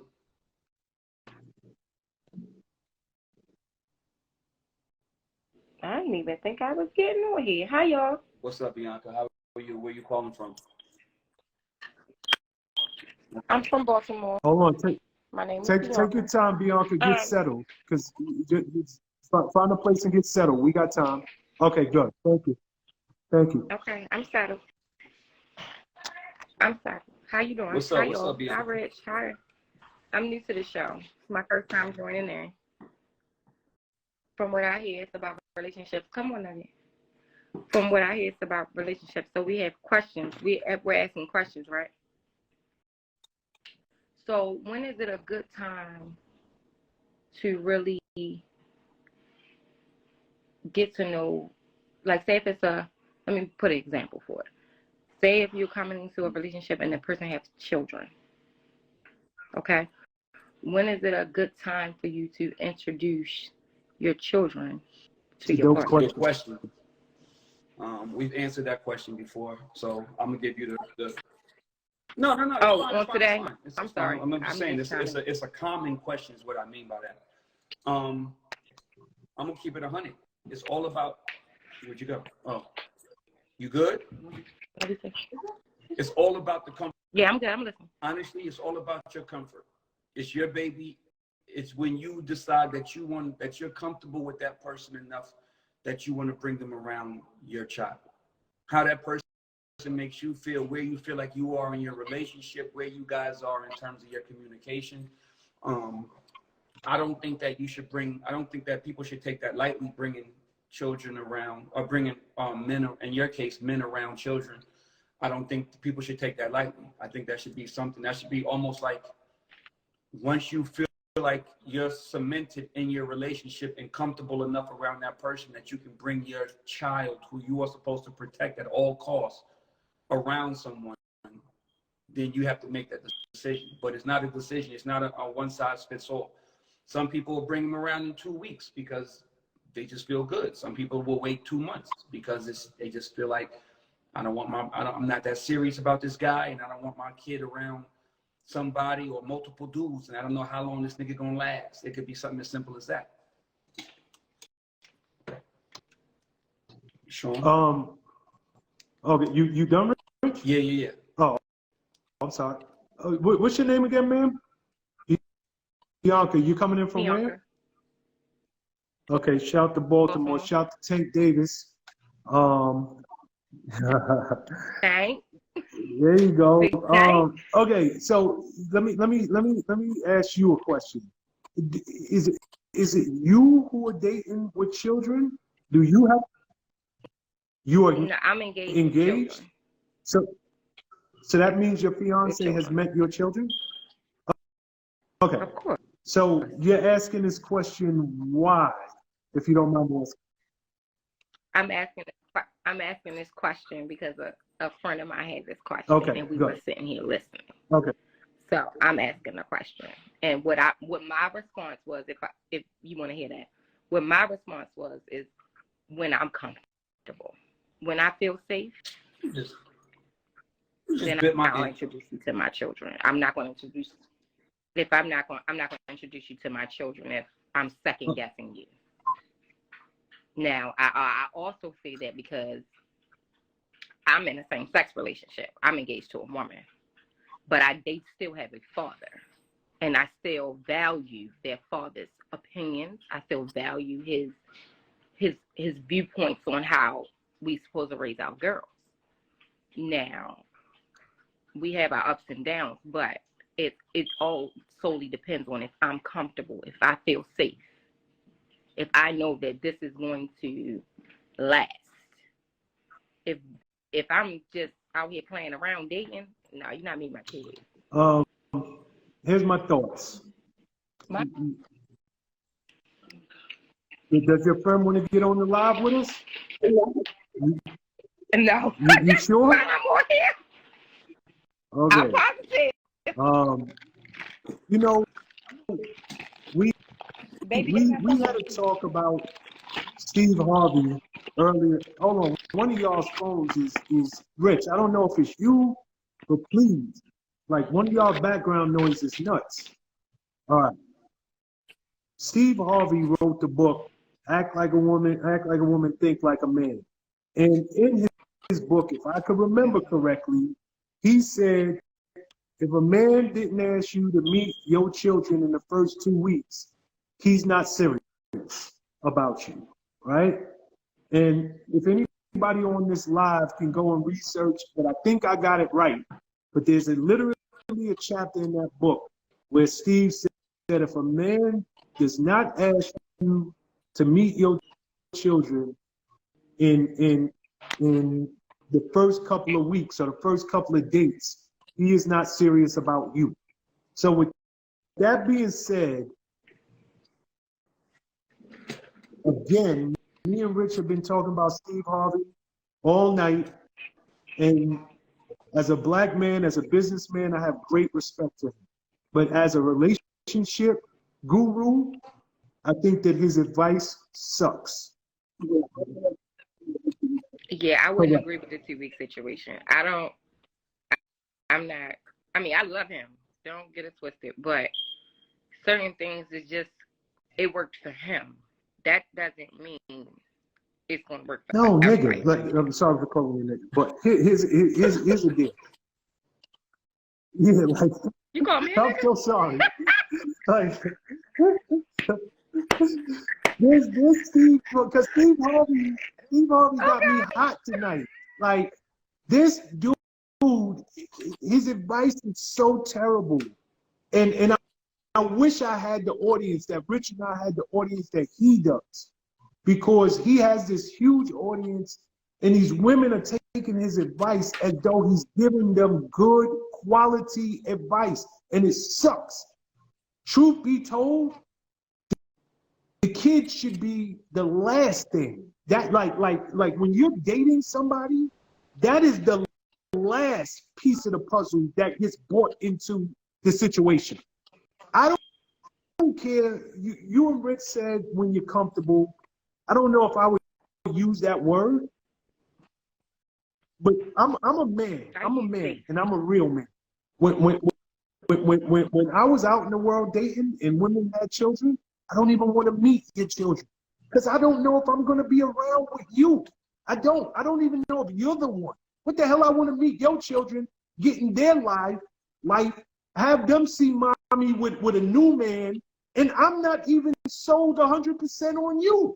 So the children should be, to me, any woman, and this is the G, ladies. Listen, I'm a man.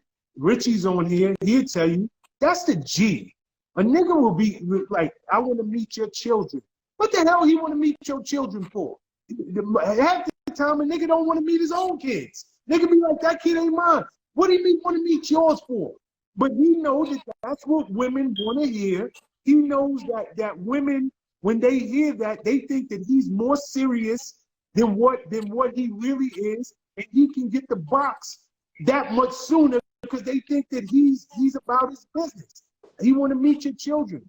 Truth be told, any real man don't want to meet your kid until he knows that you're the right one. And this is just truth. And if I was a woman, I'm not introducing no man to my kids until I know 150,000% that this relationship is going to last. At least as much as I could know. Because anything can happen tomorrow. We know that. But at least I've taken my time. I've vetted you. We have a little history under our belt. Me and you, I've seen the best and the worst of you. I've had an opportunity to evaluate your character under a multitude of circumstances. I don't want to hear like meet my children. That to me is the last piece of the puzzle. Yeah, that to me is scary. If we dating for 2 weeks and you want to meet my kids, like a dude that's you barely know me. Go ahead, I'm what sorry. You want to meet my kids for? I said that to me is scary. If I'm just dating somebody and they like, oh, you have kids, let me meet your girls. First of all, I have girls. That's a negative. Second, you barely know me. You probably don't even know You my don't know last what name or my middle favorite name. color is? You're not meeting my. Tell me But my that's favorite what, color. guys. But we established that that's the G. So when niggas is out here running game, like it's up to that's why it's if a man is a little bit different. If a man has his children, it's a little bit different. But if a woman has his children, it's all about your level of comfort and what you've assessed this relationship to be. Because a nigga gonna tell you anything that's gonna try to get him ahead of the game. That's the bottom line. A dude is gonna tell you whatever you want to hear. That's gonna make you be like, oh my God, this nigga want to meet the kids. He must be serious. I think we can go ahead and then all of a sudden it's 50 niggas later and your kid got daddy issues and trying to figure out what's going on. You know what I mean? Or worse. So it's like for a woman, make that assessment. Just make that assessment and don't look to just find don't for women, the most important thing for me is don't try to find any dude to replace your baby daddy. I feel like that should go both ways though, Rich. That should go both ways. If you dealing with a dude who has kids, that should go both ways. Absolutely. Because it's not just about the girl. It's not just about the female that want to have another father for her kid. Goes both ways. But for this conversation, you're a woman, so we're talking about. Oh, I hear that. But if you were a man, I would be saying, don't bring women around your children until you are 100% established and sure about what this relationship is. You don't, and men shouldn't be trying to find wives for shouldn't be trying to find stepmoms for their children, just like women shouldn't be trying to find stepdads for their children. That's how the shit gets messed up and gets misconstrued, and next thing you know, relationships, and you 5 relationships later, you're trying to figure out, you know, why my kid is acting this way and this and that, this and that. You don't brought 10 niggas around them, or 10 females in that case. Yeah, and then I feel like it's all about your intentions too. If you dating with intentions just to get some ass, We're saying the same thing. wherever you want to meet the kids. That's what we're saying. We're saying the same thing. It's all about the level of what the relationship is at, where you're at in the relationship. That's the bottom line. Okay. What you say? It's not just where you're at in a relationship. Like, it's certain things that just take time to find out. Like I don't care how much of a whirlwind relationship that you're in, how euphoric and in love and how much fire and passion.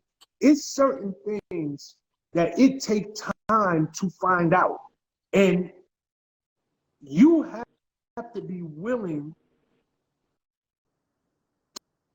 to get to situations where people show, now you're not dealing with their representatives. You ain't dealing with their best face. They done already hit it. Y'all done already been to you know, the club and to as many restaurants. Now the true him is coming out, the true her is coming out.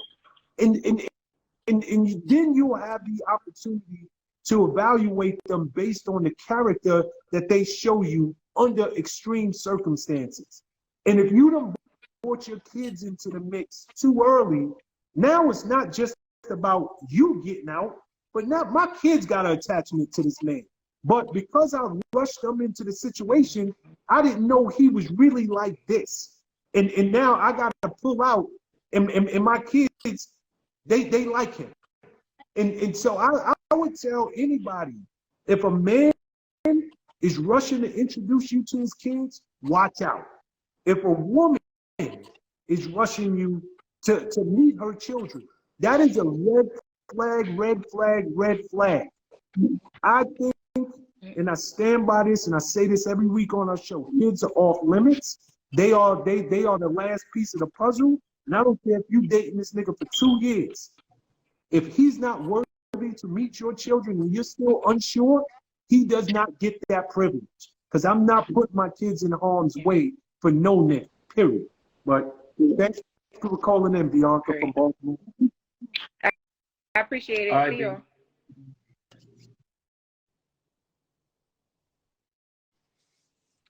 So we're gonna have to figure this comment thing out, because Linda Royales, are you in the room?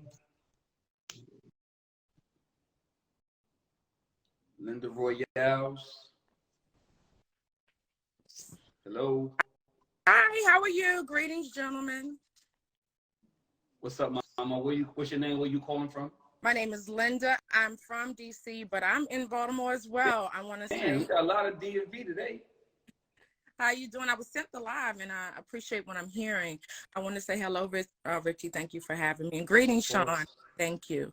First of all, I would like to say I appreciate the balance here on the show. It's not like male bashing or female bashing. It's like balance, and that's a lot of the podcast and show discussions are one-sided. So I just wanted to show my appreciation for that. All right. Thank you. You're welcome. All right. So I have is it okay if I have like 3 little questions, like 3 little ones? The floor is yours, girl. Greetings. Thank you. All right. All right. So the first thing I want to say is, do you think it's fair for a man to ask a woman what she brings to the table if he's the pursuer? You're pursuing me, but you're asking me what I bring to the table, right? Is that fair? That's a good question. Coming for me, you're pursuing me, but you want me to make 120 grand a year and have a great credit score. Leave me alone. I'm over here and you're doing my thing, you know. So I think if a man is pursuing a woman, he should be already in a position to provide a comfortable way for both of them. I don't think no man should be pursuing a woman unless he's in position to care for her. That's how I was raised. That's what I saw. So do you think that's valid? That's a good question. Thank you. If I'm pursuing you, does that mean that if I'm pursuing you, I'm no longer in a position to ask you what you bring to the table? Do you think that's valid? Hell no. Tell me why.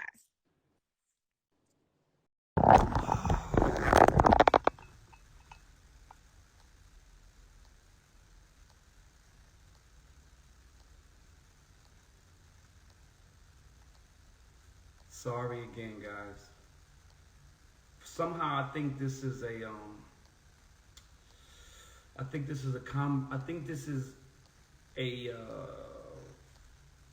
part 2 of last week when the Instagram wouldn't work at all. So now I feel like this is a part 2. Let me get present.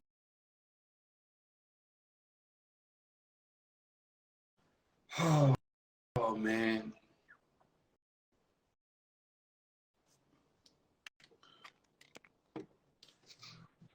It's obviously not my Wi-Fi. It's not. It said it. Rick, don't worry about it. Don't worry about it. Let's get Linda back in. Yes, she's in the chat. She's here. Linda Royales. Okay, let's go. I mean, it's a great conversation tonight. So let's not focus on that. Linda, that's you. My bad, baby. I didn't disconnect you. Instagram hates me. But I go through it too. It's fine. I knew you'd be back. But back to the question. So ask the question again. You're pursuing me. Not you per se, but a gentleman is pursuing me. And I'm perceptive to a degree. We get to dating and talking and things, and the energy shifts to, so what do you have to offer? What do you bring to the table? And I'm a woman. It's something about me you like. You want to get to know me. You can ask questions and get to know me, but to really give a fuck about what I'm bringing to the table and have it be the rhyme or reason why you want to date me, I think it's unfair if you're pursuing me, because you're pursuing me. I think that men should be in a position to already provide the comfort level of whatever lifestyle one be for both people if they are pursuing a woman.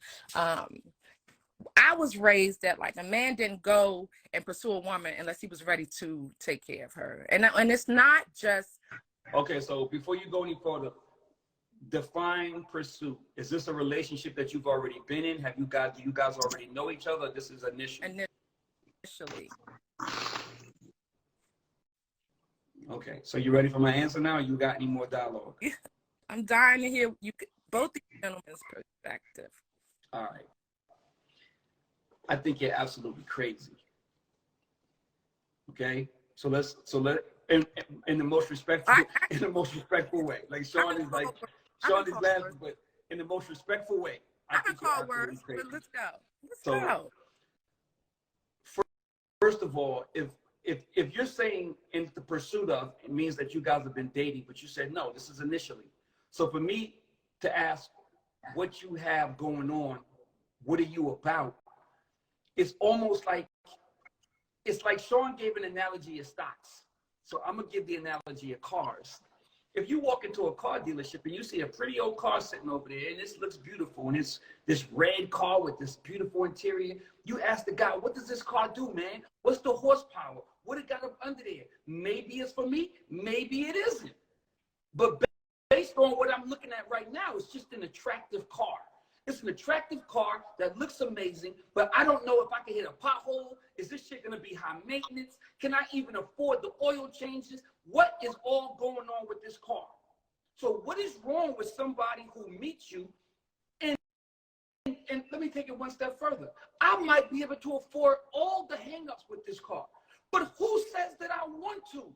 Who says that I want a car that is high maintenance and I'm not in the place where I want a high maintenance car? Even if I can afford it, I'm looking for something practical. I'm looking for something that I can drive my kids to soccer practice in. I'm looking for something blah, blah, blah, blah, blah. If I meet you in a club and I meet you at a restaurant, I meet you in a grocery store, wherever I meet you at, and we have a conversation, and we get to talking. Now, first of all, let's for all the people out there, let's be clear. Walking up to somebody and just walking up to a girl and being like, yo, what you bring to the table is damn near, that's some disrespectful shit. I'm talking about That's that. that's disrespectful, right? But in conversation, and you're getting to know someone, and through communication, you want to know if this is even a viable relationship. Is this something that we can even continuously work on? That's a valid question. That's a valid question. And even if I'm in a position to take care of you, I think the problem with women are having these days is they automatically, there's a sense of entitlement to what you just came off. That was a sense of, to me, that was a sense of entitlement. If you're pursuing me, you should be able to take care of me in all my needs and desires, nigga. Right, because you're you don't get to just meet me and decide that I'm supposed to take care of you. That's something you need to work towards. No, you're shaking your head. Go ahead, tell me why. because you're missing a mark and you're kind of putting a curveball. I said, you said I don't get to meet you. I said when the man is pursuing the woman. And that's what I said, when the man is pursuing the woman. Now you talked about is she high maintenance and things like that. Low level, superficial things that you can find out just by getting to know someone. I'm not saying we getting to know, but like really, when I say, let's define bring to the table. Let's define that. Maybe that'll help us, right? So when I say, when a man asks me, what do I bring to the table? I say, oh, I'm funny, I'm supportive, I cook, I clean, I'm loyal. What else do you need, right? You have these men that's talking about, I'm looking for somebody to help me build my business. I'm trying to have 100 businesses. It's your credit score 750 or better. And all these things okay, before we go there, hold up, because she just, I'm almost finished. I'm almost finished though, Rich. I promise. But you just missed my point. So I have to correct I'm not going to just let y'all make me seem like I don't. I asked you if this was an initial conversation, and you said yes. No, you said are they? Is this at the beginning? This is the initial conversation. Is what I asked you. You said well, let's clear that up. Misunderstandings happen. Like when in the dating, like you're pursuing me. I was very clear when I said you're pursuing me. We're getting to know each other. I said that. And I asked, what does pursuing mean? Did we just meet? Have we been dating for any extended period of time? Okay, early stages of dating, getting to know each other. Okay. Yes. All right. So go ahead with your right. So you mentioned, right, things that are superficial that you can just look at somebody and just talk to them for 15 minutes to find out what they're about. If they're high maintenance or whatever, you can look at what they wear. You can listen to what they talk about, right? But I'm talking about, is it fair for a woman to be I'm a life coach, so I have a lot of women that have these issues, right? They're worried about their credit score and their financial situations and all this too, because they want a quote unquote high value man. I said, well, is he pursuing you? If he's pursuing you, he should just be liking you. Make sure you're emotionally stable and emotionally available, and you all are compatible. But if you're pursuing a man, I feel like anybody that's pursuing anybody should present themselves if this is what I have to offer. And I just want to know if you agree or not. My questions aren't necessarily my perspective or my lifestyle necessarily, but I do think that a man should give women grace with that if they're pursuing them. But that's all I'm not here to war. I'm not here for war. Yeah, you are, because the shit you're saying is war worthy. But go ahead, Sean. Go ahead. No, go ahead. You seem like you got finished. Go ahead. You just said you're a life coach, which means that you're coaching people in your day-to-day activity, that you're telling them that they should be taken care of. And being taken care of is not an entitled gift. You don't just get to be taken care of. If a man is pursuing the woman. Absolutely. Absolutely. But you're missing that point. I'm not coming to you, buy me this, do this, give me a house, this, that. You're pursuing me. So don't ask me what I bring to the table is my energy right now. That is my So point. if I'm doing job interviews, I don't get to ask you what your credentials are. You just get you like, nigga, you called me, you emailed me for this job. You What am I gotta come in here and tell me what I bring to the table? You're supposed to be ready to hire me and give me my check. So I'm not supposed to be able to ask questions just because I see something and we've been having some conversations. I'm confused. Okay, a job interview and a relationship is two different things, but Definitely not. yes, they are. Yes, they are. Because you know what? When a lot of people don't understand how a job interview works. You know, you're interviewing for that company too. Why is this position open? Why don't you have anybody in this position? I'm negotiating my salary right now. Blah, blah, blah, blah, this, that, and the third. People don't know how to people think a job interview is like pick me. It's really not. It's like, why should I come and slave for you? Why should I give you a half of my day? Why should I give you? No. Yeah, that's the energy. I'm gonna tell you something my mother told me. If you let somebody, I'm gonna tell you something my mama told me. If you let somebody talk long enough, they'll eventually come to the right side. And you just made my whole point. A job interview is hand in hand. You are here to get the job, but you are also here to find out what that job is about. And that is a hand in hand, and that is a hand in hand communication that in order for you to succeed in, you have to have it. But it ain't no one way. It ain't no one way you walking in and saying, I deserve this job, give me this job, or you recruited me and you met me at the fucking job fair and you told me to come here and sit with you, so I'm supposed to be already good. No, there's a bunch of people out there that want this job. I'm looking for the most qualified person to hire for this job. Sir, you pulled my resume from Indeed. Why is this position open? Why? Because I pulled a bunch of resumes. I pull resumes every day. I go to the grocery store, I pull a resume. Every day I'm at the red light, I pull a resume. Every day I'm in the club smoking hookah, I pull a resume. And you know what you do? You sit down and you discuss this whole plan with these people, and then you come up with the perception of, this is what I'm looking for. This is what you have to offer. We're compatible. The job is yours. You got this job. Over 6,000 people who applied for it. You think that when IBM goes out and they go to job fairs, I did not they go to all the HBCUs in the country and all the Ivy League schools in the country, that only one person gets to go apply for that job? You see how everybody's missing the point. I see people in the I'm gonna cut you off respectfully because it's your show, but everybody's missing the point. I said when you're not missing the point. I said you're a life coach and you coaching niggas to be out here looking nuts. Please don't. I would never disrespect. I'm not. It's no disrespect. Respectfully. It's not a client of mine. It's any of my clients. So I think that was kind of rude. Respectfully, you called and you made you can't talk about something. I don't. I can respectfully disagree with what you say. But you said you talked about my coaching. You style. said, but you said you're a life coach. One question. You want to talk about my coaching style? Come on, Rich. We can do better than that. But no, come on. But okay, so now you're trying to appeal to the side. I'm talking to you the whole okay, so another analogy for you. If I step on the basketball court and tell you I'm a basketball player, but I can't go left, you can call me on that. Nigga, you said you was a basketball player, but you can't go left. You have every right to call me on that. I didn't ask you what you did. I didn't ask you if you were a life coach. I didn't ask you. Let me ask you a question. So if Shaq missed a free throw, did that mean he wasn't a great player? Oh, no, so you acknowledge you missed the free throw. You acknowledging you missed? He was still a great player.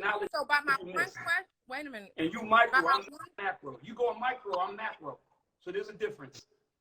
Missing a free throw is macro. It's micro. What I'm saying. So when I came up here and asked this one question, you criticized my profession, and I think that was all right. I'm sorry. Just for the sake of conversation. I accept your apology. Let's move forward. Okay.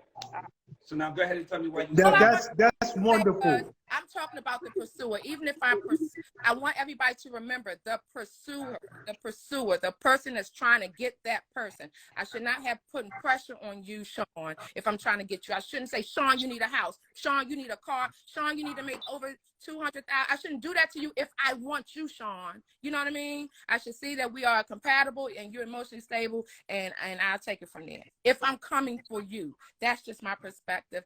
And I have another question. Oh, after Sean is one putting his 2 cents. 2,000 cents, Sean. We got Another question, then I'm gonna get out of here because I don't feel as I don't want to I don't want to change that. Go ahead, Miss Linda. Go ahead. What's your next question? Okay, thank you. So now we just My next we just leave questions unanswered now. Okay, but go ahead. You answered it. You answered it. She just rebutted it. I wanted your answer. What was the answer again, sir? No, I wanted Sean to answer. I wanted Sean to answer your first question. Richard, do you see what time it is? It's 10 up. I'm just gonna go. All right, go ahead. No. Go ahead, Miss Linda. Go ahead, ask your second Linda, question. go ahead.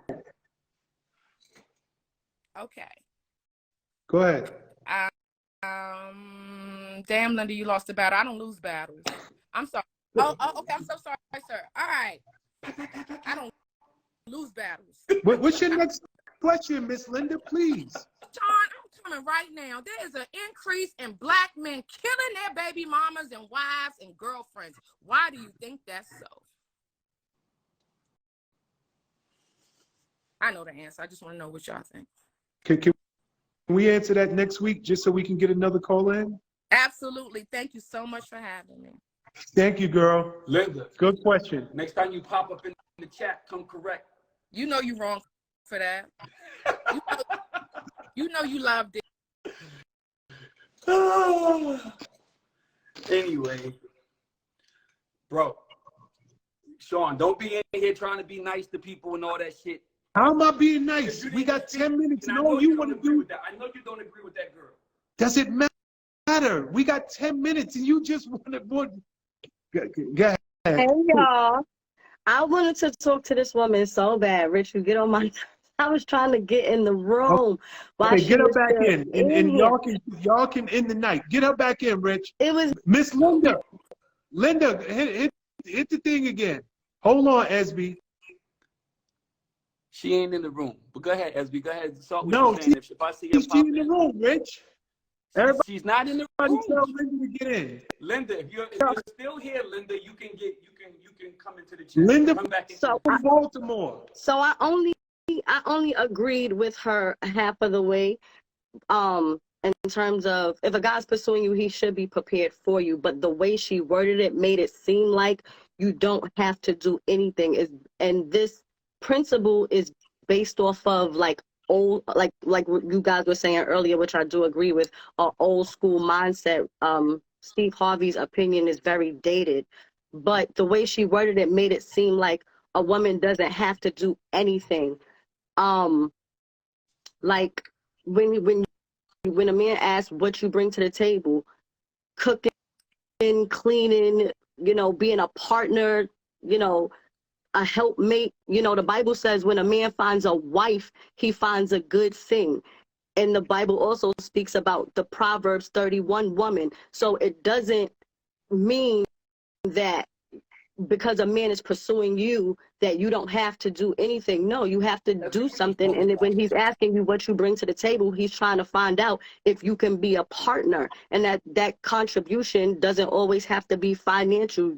Like Sean always speaks about, there are those intangibles that are priceless. You can't put a price tag on it. And that is what the qualities that a woman should speak on when a man asks her what she brings to the table. So that was that. My question, which is kind of not on the topic, but kind of on the topic. You sound absolutely nuts, but we love you, so all right. That little soliloquy you just gave was so all over the place. But go ahead. What? But go ahead, ask your question. Yo, Rich is in rare form tonight. SB, that's your buddy. Hold on. No, hold on. Prez, what is your opinion? Was what I said all over the place for you, Prez? No, it wasn't. But, okay. No, Rich is he's in Rich mode right now. So go ahead. All right. So Rich is Riching right now. All right, cool. I was watching something earlier, and they were talking about the term strong black woman. And my question is, for one, the first part is, what is a strong black woman? What does that term mean to you? And the second part is, do you think that that term and women trying to live up to that strong black woman standard are part of what's wrong with the dating world? That's my question. Good question. Richard? Go ahead, Sean. Yo, Rich, you on fire tonight. You sure you don't want to attack this one? No, I don't. I definitely do not. I mean, I'll make mine short and sweet. Strong black woman, what it mean to me? It means stay away. She ain't the one for Sean Prez. Like, it's as simple as that. Like, that Rich always says how things start out with good intentions. And anything can start out with good intentions. PPP started out with good intentions, as he always said, and then people have just abused it, and was stealing from the government and all of this stuff. I think that terminology, strong black woman, it started out with good intentions. I truly do. But how it has been interpreted, and how women feel that they need to carry themselves and act within a relationship, it has gone someplace where I don't think it was ever intended to go. And from a man's standpoint, or from Sean's standpoint, when I hear that term, if somebody, I'm a strong black woman, okay. Like, I'm sure that there's another brother, is another dude, not Sean, who would be very happy with a strong black woman. Just not me. I don't run around talking about I'm a strong black man. I'm just Sean. Like, it's like just come to me and be you. All that other extra, I don't think that any of that needs to make its way into relationships. I don't. So I'm just answering your question very black and white. What it means to me is you ain't for me, because to me it has a negative connotation on it out the gate. Now, you might not have meant it that way, but that's the way Sean interprets it. That is about the best I could say. Rich, I don't know how you interpret. That's fair. For me, I'm gonna keep it real simple because Linda is back. So I'm gonna keep it real simple. Strong black woman was a connotation that came up, and things change over time. The way people view things, the way people interpret things, the way people misconstrue and make things different than what they used to be is a whole different thing about it. Word, for example, it used to be negative connotation. Now it's a term of endearment amongst black people. Strong black woman used to be a strong black woman, taking care of her family, was there for you, down in the dirt with you, was there to get it out the gutter with you, was never gonna let you be by yourself. The girl you call when you get popped and you got a $50,000 under the bed and you know she's not gonna take your money and run, but she's gonna use that money and come and be at the rain tomorrow morning. That's strong black woman. Raising those kids, doing what she needs to do. Now, with the feminist movement and everything that's going on, strong black woman means something different. Strong black women means I'm not fucking with a nigga beneath me. I need a nigga who get this money. I get this money. He need to be on my level. So things have changed. Things have changed to now where Sean, like I said, what Sean would probably used to be like a strong black woman back in the day, is not what it is today no more. So now, yeah, saying you're a strong black woman for some people means that you're not for me. You're not for me because I know what that means in today's society. And that's not something that I want to subscribe to. I don't want to subscribe to a woman who looks down on you or looks at you like she's in competition with you or looks at you like you not like you less than. Like strong black woman today almost means that I'm equal. I'm equal to the man in all aspects. So now we can go back and we can get on our red pill tangent and start talking about how war and fighting and when a nigga makes cat calls or a motherfucker run up on you and all that kind of stuff. Are you a strong black woman in that you were when you looked at a nigga and said that you a piece of shit because you make $45,000 and I make $90,000 and I would never fuck with a nigga who make that much less than me? or I would never fuck with a nigga who's beneath me in that level. So it's a I different think it, connotation depending on who I you speak to. I agree.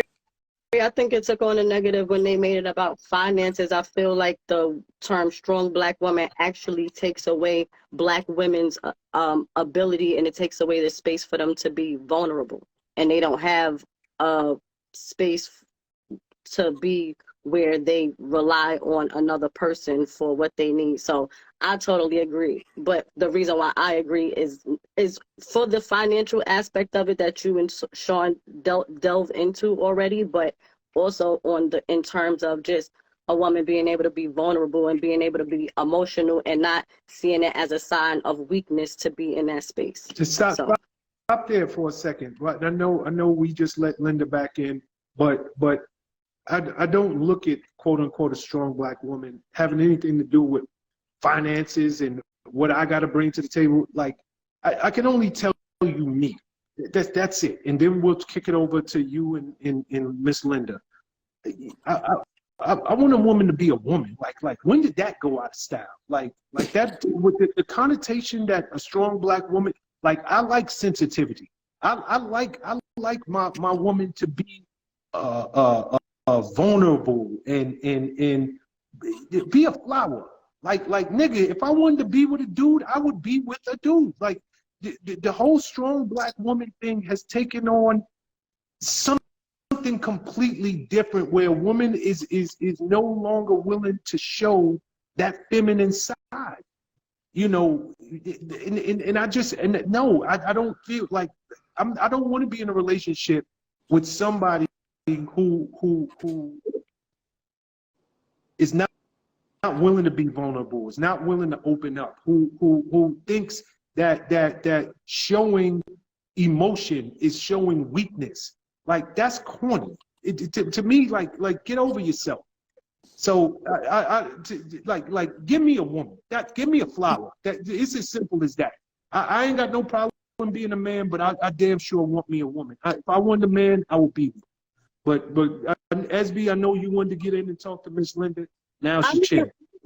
I mean, you know, I said what I had to say. If she's here, that would be great, because I wanted to know, like, what does she feel like because a man is pursuing her, that he shouldn't be asking her what she brings to the table? Does she feel like she doesn't have to do anything? Like, what exactly is your role if you're being pursued by a man who is able to provide for you? If he is in that position, then what are you able to provide for him? What is your role in that situation? Like, what do you have to do? Nothing but just sit back and be taken care of? Like, you're not a partner, like a helpmate, because this is based off of a old school, you know, like you said, an old school principle. So if we taking it back that far, then, you know, what is your role in that space? All right. First of all, hello, how are you, young lady? Where is she? She's on the screen? I didn't. Can y'all see me? I can see. No, I don't. She's there, SB. Oh, that's weird. I only see 3 of us. But I mean, I hear you, so go ahead. See me though. Everybody see? Rich, yes, we can see you. She can hear you. Okay. Well, first of all, how you doing, young lady? Hi. And hi. And I hear what you're saying. So I don't know if you caught the only partial part of the conversation that I was having with the gentleman, but I did say that I do cook, I do clean. I said those are the words that came out of my mouth. I actually have a food page, so follow Linda Eats and get inspired to cook in your kitchen. So that's how hard I go when I'm catering to my man. I also sold a commercial cleaning business back in 2014. So my house is very, very nice. So also, I've always worked my whole life. So when I was in my relationship, which I'm not right now, when my man was at work for 10 to 12 hours, when he came home, he didn't have to worry about what he was going to eat. It was his suit and his shirts ironed for the next day, was the bills paid, was the Target and Walmart shopping done for the household, and I still worked, right? So he was able to work on what he had to do in his business. There are men that come home tired of shit from work. They still got to worry about what they got to eat. Their clothes dirty, their laundry piled up. They got to wait till Sunday to clean their fucking house. So a woman being in the home is a provider. as to a man as well, so that he can do what he has to do to be the financial provider. And like I said, yes, a woman who wants a bum ass bitch. You know, nobody wants a bum ass bitch. Nobody wants a bum ass dude. So I'm not talking about the normal stuff that women should do anyway when she's catering to her man. I'm not talking about that. I'm talking about building. Men are really coming to women looking for business partners and things, and checking for your credit score and checking for your salary is what I'm saying. You know, you Okay. understand? Now I do, but now here's the thing: if a man who is financially secure partners himself with you, you don't think that it's important for him to figure out if he's connecting himself to a woman who has poor spending habits and, you know, poor ways of keeping up with everything to the point where, you know, you can cost him all his fortune that he worked his whole life to build back. Like it can, him connected, a man in a certain position, him connecting himself to the wrong person could be the difference between him making it or not making it. There's a bunch of people in the world who lost a bunch of money by just based off of the wrong decision of who they chose to connect themselves to. So if you have poor decision making in terms of finances, shouldn't a man want to know that before he connects himself to you? Absolutely. Like I said, I don't know if you caught only part of the conversation that I had. That's something that I spoke on too. I don't know when you came in, but I spoke on that too. I said that you can listen to a woman and see how she dresses, what she talks about, what she's into, to see if she has financial management issues. I actually said that out of my mouth. People don't want to get to know people.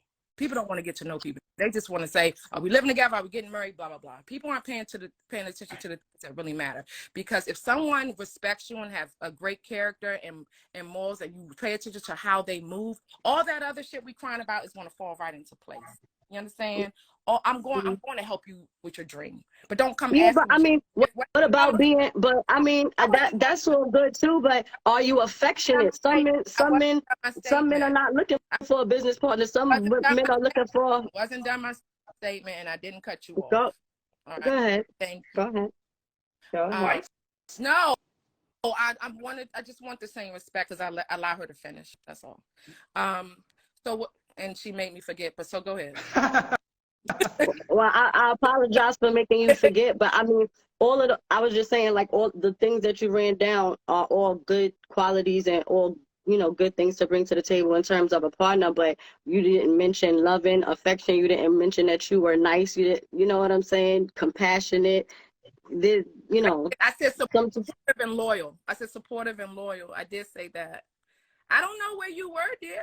I think you were just ready to respond instead of really listening. No, I heard you. I heard everything. I was there for the whole thing, but I was just like I said, the way you said it made it seem like you didn't have to do anything. So that's why what I had to say was in question form, because I wanted some clarity on what you meant. I wanted you to reiterate what you were saying in terms of, are you saying that because a man is pursuing you that you don't have to bring anything to the table and you don't have to do anything? Or is, you know, I said he shouldn't be asking me and pressing me nothing. Okay, so the thing about it is, if a man pursues me right now, he's going to have everything he needs, right? He's going to have everything he could ever want in a woman if he pursues me. However, don't ask me shit. Don't press me for shit. Just get to know me, connect me emotionally and mentally. Don't need my, you better not need my money. It's going to be there because I'm loving your ass and I'm not going to see you fall. But let's get there first before you come in the door. Just like a man don't want a woman coming in the door saying, can you buy me a house? Can you buy me a car? Can you get me out of debt? Men don't want to hear that shit. And women I don't want to hear neither. That's all I'm saying. Go ahead, Sean. Like, Linda East, follow the food page, shameless plug, inspiring people to and do the damn thing. Well, you know, you can have all of the best qualities in the world, but if you're not a friendly person and you're not a pleasure to be around, then all of those qualities mean nothing. And I think that absolutely right, dear. I agree. I think that communication is key, and I have this thing that I like to go by: say what you mean what you say, but don't say it mean. And I feel like there's a way to convey any message that you want to convey without being offensive, and delivery is everything. Yes, ma'am. Thank you. And us up here talking, these are all perspectives. There's no right or wrong answer, right? Absolutely. This is how we see things through our life experiences, because we only can speak on what we've gone through, our life experience. So my truth is my truth. It's not going to be Richard's truth or Sean's truth or the queen down here's truth. It just might not be, but that don't mean it's wrong. We could just, and I think these conversations are healthy, so we can be open-minded and kind of see things from the other side. And I appreciate being here tonight. I have so much more to say to you, but because every time I think the whole thing is about communication. Like that's why Sean was laughing, because you actually are not really disagreeing with us, but I think that it's a defense mechanism that it becomes like you really aren't disagreeing. I think it's about communication. I think it's about having a conversation with somebody and being able to say, I want to be in this place.